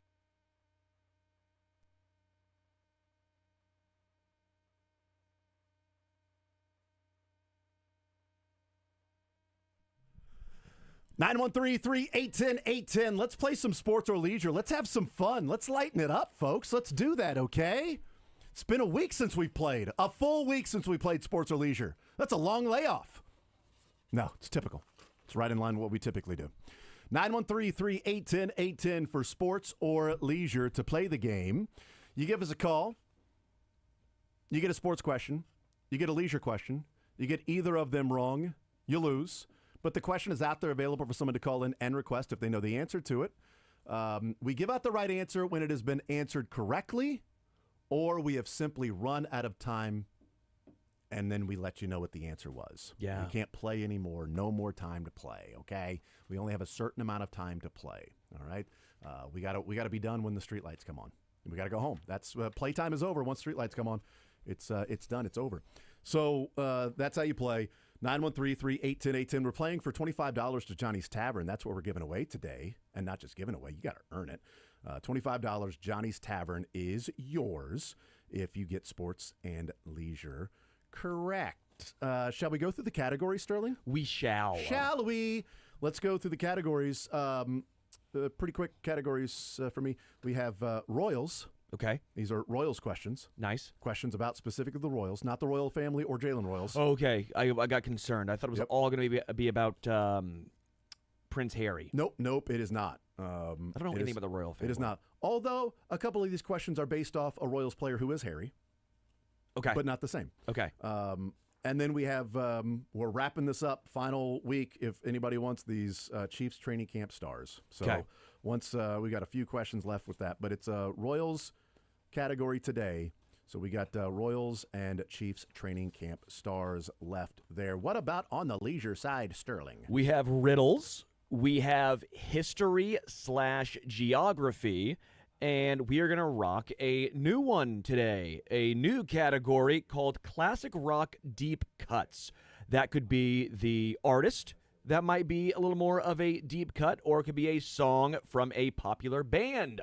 That could be more of a deep cut. So Classic Rock Deep Cuts. Okay, there we go. Those are the categories today for sports or leisure. I am ready to go. Sterling, you good to go? Fact. Michael, you ready to play? I am indeed. All right. See, look at that. You got a first timer. It's so great. You can tell when he's bright-eyed and bushy-tailed. Oh, let's play. I'm so excited. We'll beat you down. Don't worry. You'll eventually. Bush-eyed and bright-tailed. That's right. He's got such a bright tail. I'm waiting for it. I know. There you go. Drake loves playing this. Loves playing the game. Might be his favorite game. Beards was the biggest fan of this game. Beards loved it. Shane was okay with it. I think Dylan liked it. I actually do think Dylan liked it. Yeah, Dylan liked it. But he played the role. He played the role okay. Drake, not a fan.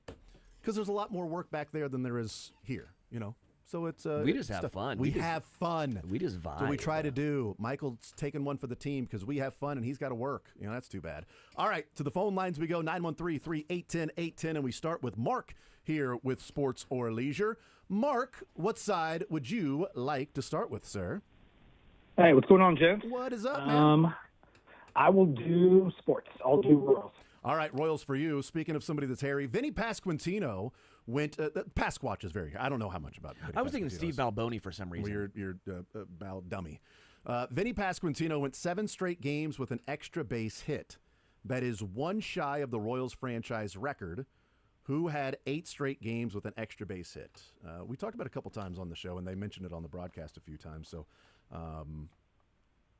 Who had 8 straight games with an extra base hit for the Royals? Vinny, one away from tying the all-time Royals record. I got 2 in my mind. I'm just trying to think of which one it could be. Give me 1 second. Sweeney had that run before that was really good. I can pivot if you want me to pivot. I mean, sometimes pivoting, you don't want to travel, so I would say pivot first. You know, you want to use that pivot foot before you travel. Heard. 8 straight extra base hits. You know, it's not really a bear market, you know. Benito Santiago. It's not him either. Oh, shoot. It's not him either. but it's not a bear market. I'll tell you that much.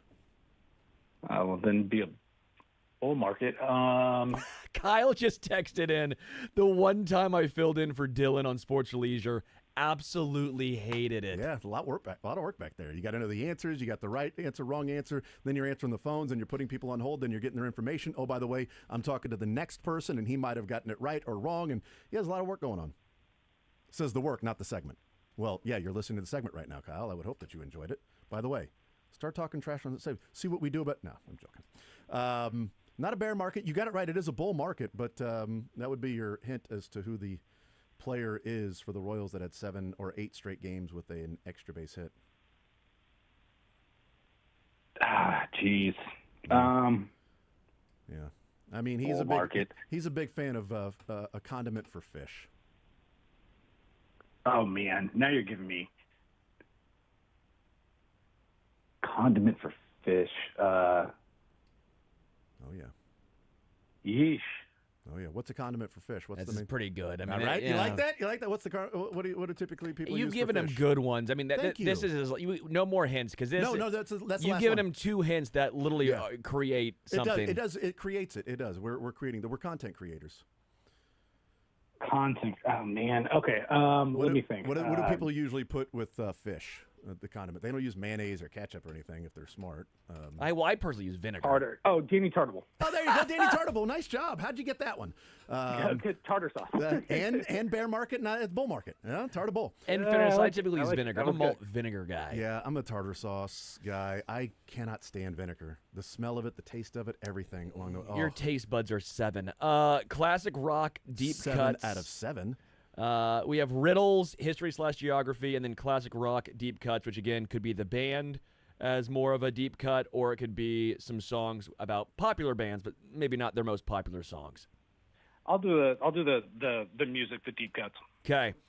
We'll go with Uncle Salty, big 10-inch record. Whoa. Aerosmith. That is Aerosmith. Nice job. Nice job. Toys in the Attic, great. They're the best album they had was Toys in the Attic. But Was yeah, it? You might. I think you are correct. That Thank is you. A very, very good album. yeah, just so good. But yeah, I always love saying, "Ladies love my." You don't know the song, big 10-inch record. Yep. That makes sense. It's a great song. That's actually a cover, if I'm not mistaken, from an old blues song. Mm-hmm. I believe. Mark, we'll put you on hold and get your information, and you get to talk to Michael on the other side. Thank you, sir. Well done. Hey, thanks for the hints on the first one. I would have gotten there, but man, I I know was that. really trying to think of somebody in the 80s. No, you would have gotten there. We just didn't have time for you to get there, so you led you to water and you drank, so it's all good. Perfect. Congrats on drinking. Yes, there you go. And now you get $25 to enjoy some drinks at Johnny's Tavern or some food. Up to you, your choice. Boom. 913-3-810-810. That's the phone number. We go to John next up on Sports Radio 810 WHB. John, sports or leisure, what side would you like to start with? I will start with sports. Royals And I will training camp also starts. say, I was kind of hoping that last question made it to me because I think Danny Turnbull is the most underrated player in Royals history. I am Go with ahead. you on that one. That's a good call. I think the amount of times when people look back over the record books and how often they see Danny Tartable coming up in some of these different things, I'm with you on that one. Let's go with this one, though. He was not left-handed, was Tartable, but Vinny Pasquantino is. 28 home runs, the 4th most, as it currently stands, 4th most by a Royals left-handed only swinging player. The 4th most home runs in a single season by a left-handed only, not switch hitter, obviously. Who are the top 3? Mayberry and Brett. Yeah. Okay, that was pretty good. That was nice job. Brett was the free space. The tougher one I thought was Mayberry. Yeah, 34 in 1977. Nice job. After the free space. Okay. Oh, Mustakas. There you go. Well done. That's why I thought recency, right? Mustakas had the 38 home runs. I thought people would get free space and then Mustakas and be like, oh crap, who else? Nice job. Well done, John. We'll send you over to leisure with Sterling right now. Let's do it. Classic rock, deep cuts, history, geography, or riddles. I'll try the history geography. All right, history and geography. What is the smallest country in the world? Luxembourg. Oh, it's Vatican. I'm gonna give it to him. He quickly changed. Yeah, Vatican City. Yeah, I'm pretty sure Luxembourg is the second. They're the first loser at being too small. Yeah. Vatican City. I mean, if you're going to be that small, you might as well be the record. Might as well be the. I mean, yeah. Monaco has to be up there too, right? Monaco, not Morocco, but Monaco. Yeah, sure. I think I'll take your word for it. But yeah, Vatican City, smallest country in the world. I will give it to you because we care. We do, absolutely. John will put you on hold. Congratulations, well done, sir. Thanks. Yeah, see, it's just that easy. So remember, pretty good. The zone. We care. That's right.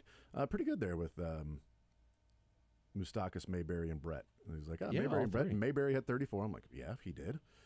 And it didn't take him long to be like, oh, yeah, Moustakas. So nice job. A lot of you know what? There are times when it's like, of course, Moustakas. How did I not remember that on the air? He's like, boom, got through it. All right. Yeah, here we go. What is it? Vatican City is 109 acres. Monaco, 502 acres. Then you have Nauru, which I believe is an island. Tuvalu, which I have never heard of.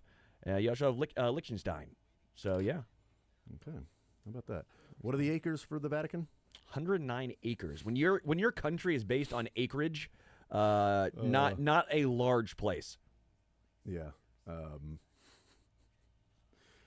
just thinking of like different cities around here that are like 10 times that size, 20 times that size, right? All right, let's head to the phone lines and we bring in Jerry next to the program to play some sports or leisure. Jerry, what side would you like to start with, the sports side or the leisure side? I'll start with sports, and let's try Royals again. The older, the better. Oh, hey, you know what? That was the next one up. So how about that? I don't know that it's older or not. I can't tell you if it's older. I actually don't know. Carlos Estevez is leading. Just freaking gave it away. Carlos Estevez is leading the AL in saves this year. Who's the only Royals reliever to lead the league in saves? I just walked right in. Dude. I mean, Jason. Like so stupid. I saw the answer and I'm like, I'll give you an older one here. Mick Schaefer is rolling over in his bed right now. That's right. He's still in bed. He's I guess I'm kind of thinking Quisenberry. Yeah, it is Quisenberry. There you go. Okay. Yeah. So I'm like, what a quiz. Yeah, he's like, the older the better. Oh, I'll give you one quiz. Older is the answer. It's not Monty. Right? It can't be Waiter. It's not Greg Holland. It's not the Mexicutioner because it's an older player. Jesus, Jason. All right, over to the leisure with Sterling. Riddles, history and geography, or classic rock deep cuts? I try history and geography. History and geography. What was the name of the first successful English colony in America, founded in 1607? Lee Summit? Shockingly not Lee Summit. I know. It's now I'm out. A colony? Yep. It's the famous one. There was Jamestown? one. Yeah, Jamestown. Yeah. Okay. Yeah, Jamestown. Yeah. It just imagine if his name was Lee and not James. You know, it would have been Lee Summit. Jamestown. Is there a town in the area that ends in town? Think of that. Around here? Yeah, think of that. Is there one that ends in town? Am I missing an obvious one around here that ends in town? A city around here that the last name is town? Or last part of the city name is town? Anybody? Not many towns anymore, yeah. Yeah. Get more vills. Raytown, Jesus. Raytown, we're Good done, God. dude. Like, I know I'm going to think of it eventually. Raytown. And Raytown South. Both. Count it. We'll count that, Jerry. That's a win. We'll put you on hold to get your information. Congratulations. Okay, thanks. Should have been one of my geography questions. Yes. Where's the town? Any city around here that has town in the name. You can't think of one because they don't exist. What about Raytown? Damn it, Raytown exists. Absolutely does. Raytown. Is it Independence Town? Lee Summitton. Blue Springston? Overland Parktown. Nope. What about Raystown? Just a guy named a city named after Ray. These guys, how selfish are they? Seriously. What should we name this town? James? Well, I mean, you got a problem with it? You can go to a different town around here if you'd like, because we can certainly escort you right past that, 10 feet from here, that wall. You want Mark's town? You want Jason's town? Yeah. Do you understand how terrible Markstown is? It's awful, all right? They don't even have running water. You don't either. I'm just saying, I don't know what it's like eventually. They don't even have indoor plumbing. Sir, what's plumbing? Something you'll never know about because you're out.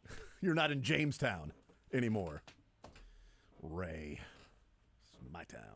All right, let's go to the phone lines, and we bring in John next up on Sports Radio 810 WHB. John, sports or leisure, what side would you like to start with? I would love a Royals question, Denny. All right. All right, so Denny Matthews, I have to go with this one then because one of the answers is one of the favorite names that I say. Bobby Witt's on a 16-game hit streak. It's his third streak of at least 15 games. It's one shy of the Royals' record for most 15-game hit streaks in their career. 3 players are tied for the most with 4. Besides George Brett, name either of the other 2 players to have 4 different hitting streaks of at least 15 games. Oh, goodness gracious. I'm guessing one because of the name that you want to say. So I love the name. Oh, gosh. Okay, so the most. So they have, So Bobby Witt is on a 16-game hitting streak. It's his third different streak of at least 15 games. The record for the Royals is 4 different streaks of at least 15 games. Obviously, George Brett has done that. That's the free space. Name either of the other 2 players that are tied with George Brett for the most 15-game hit streaks. Either, okay. Either. Oh, either of them. Okay. Either of them. All right. So one of them is one of my favorite names. Out loud. One of my favorite names to say Escobar, with Denny I'm Matthews. thinking Merrifield. I'm thinking Offerman. I'm thinking. You haven't been thinking right yet. I haven't been thinking right. Okay, I love that. I love that feedback. You've been thinking left. That actually had nothing to do with that. Well, I mean, from that side of the plate. No, I missed that. What was that? I think I said you weren't thinking right, and Sterling said maybe you're thinking left, and he goes, "Well, that doesn't count." Well, from that side of the plate, it could be does. thinking left. As in maybe he's not right. Left. Alex Gordon. Well, he was right, also center, but left. Yeah. Oh gosh. But that's just one of them, though. By the way, that's just one. That's not even. That's just one of the guys. You know what I mean? So. Oh, son of a gun! Name either of them. Dang it, left. I'm drawing a complete blank, guys. I mean, I could go Willie Wilson, left, right, switch hitter. Gosh, most 15 games. You got Brett, you got Witt. This is really great for people listening to this. It is. You're walking through it, man. When the buzzer hits, you'll have to throw a name out there. Okay. All right. So we go. All right. I'll say Willie Wilson. Boom. Oh my gosh. Willie Wilson and De Jesus. There we go. That's right, David De Jesus.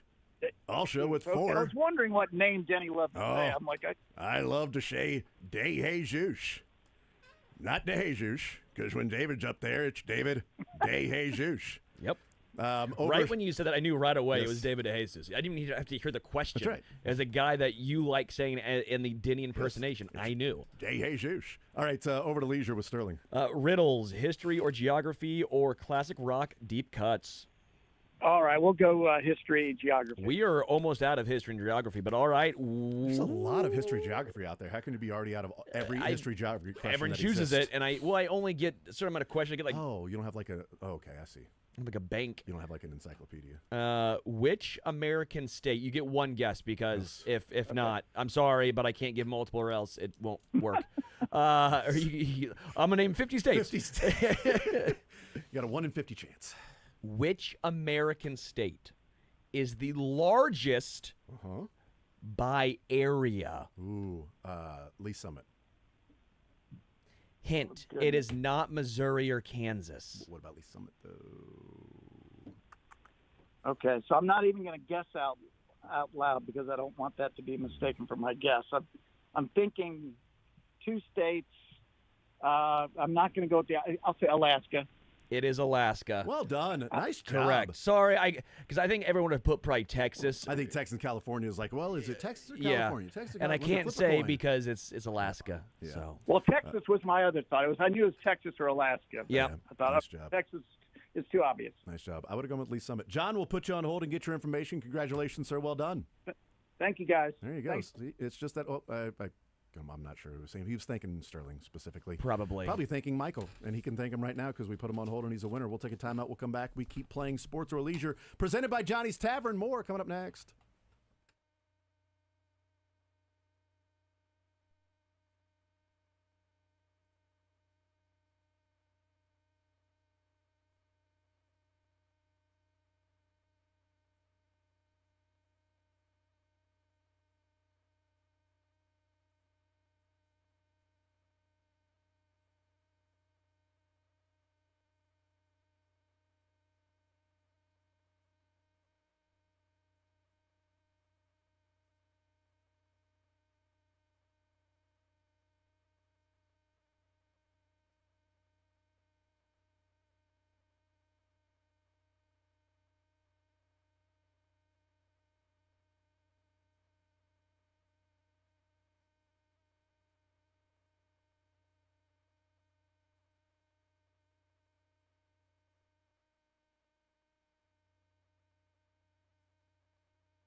Kind of feel like you're not really a Husker fan then, Tim. I mean, can you really be a Right. Husker fan and I'm not go Mr. tonight? Fair weather. Clearly. Well, it is going to be fair weather. It's going to be nice.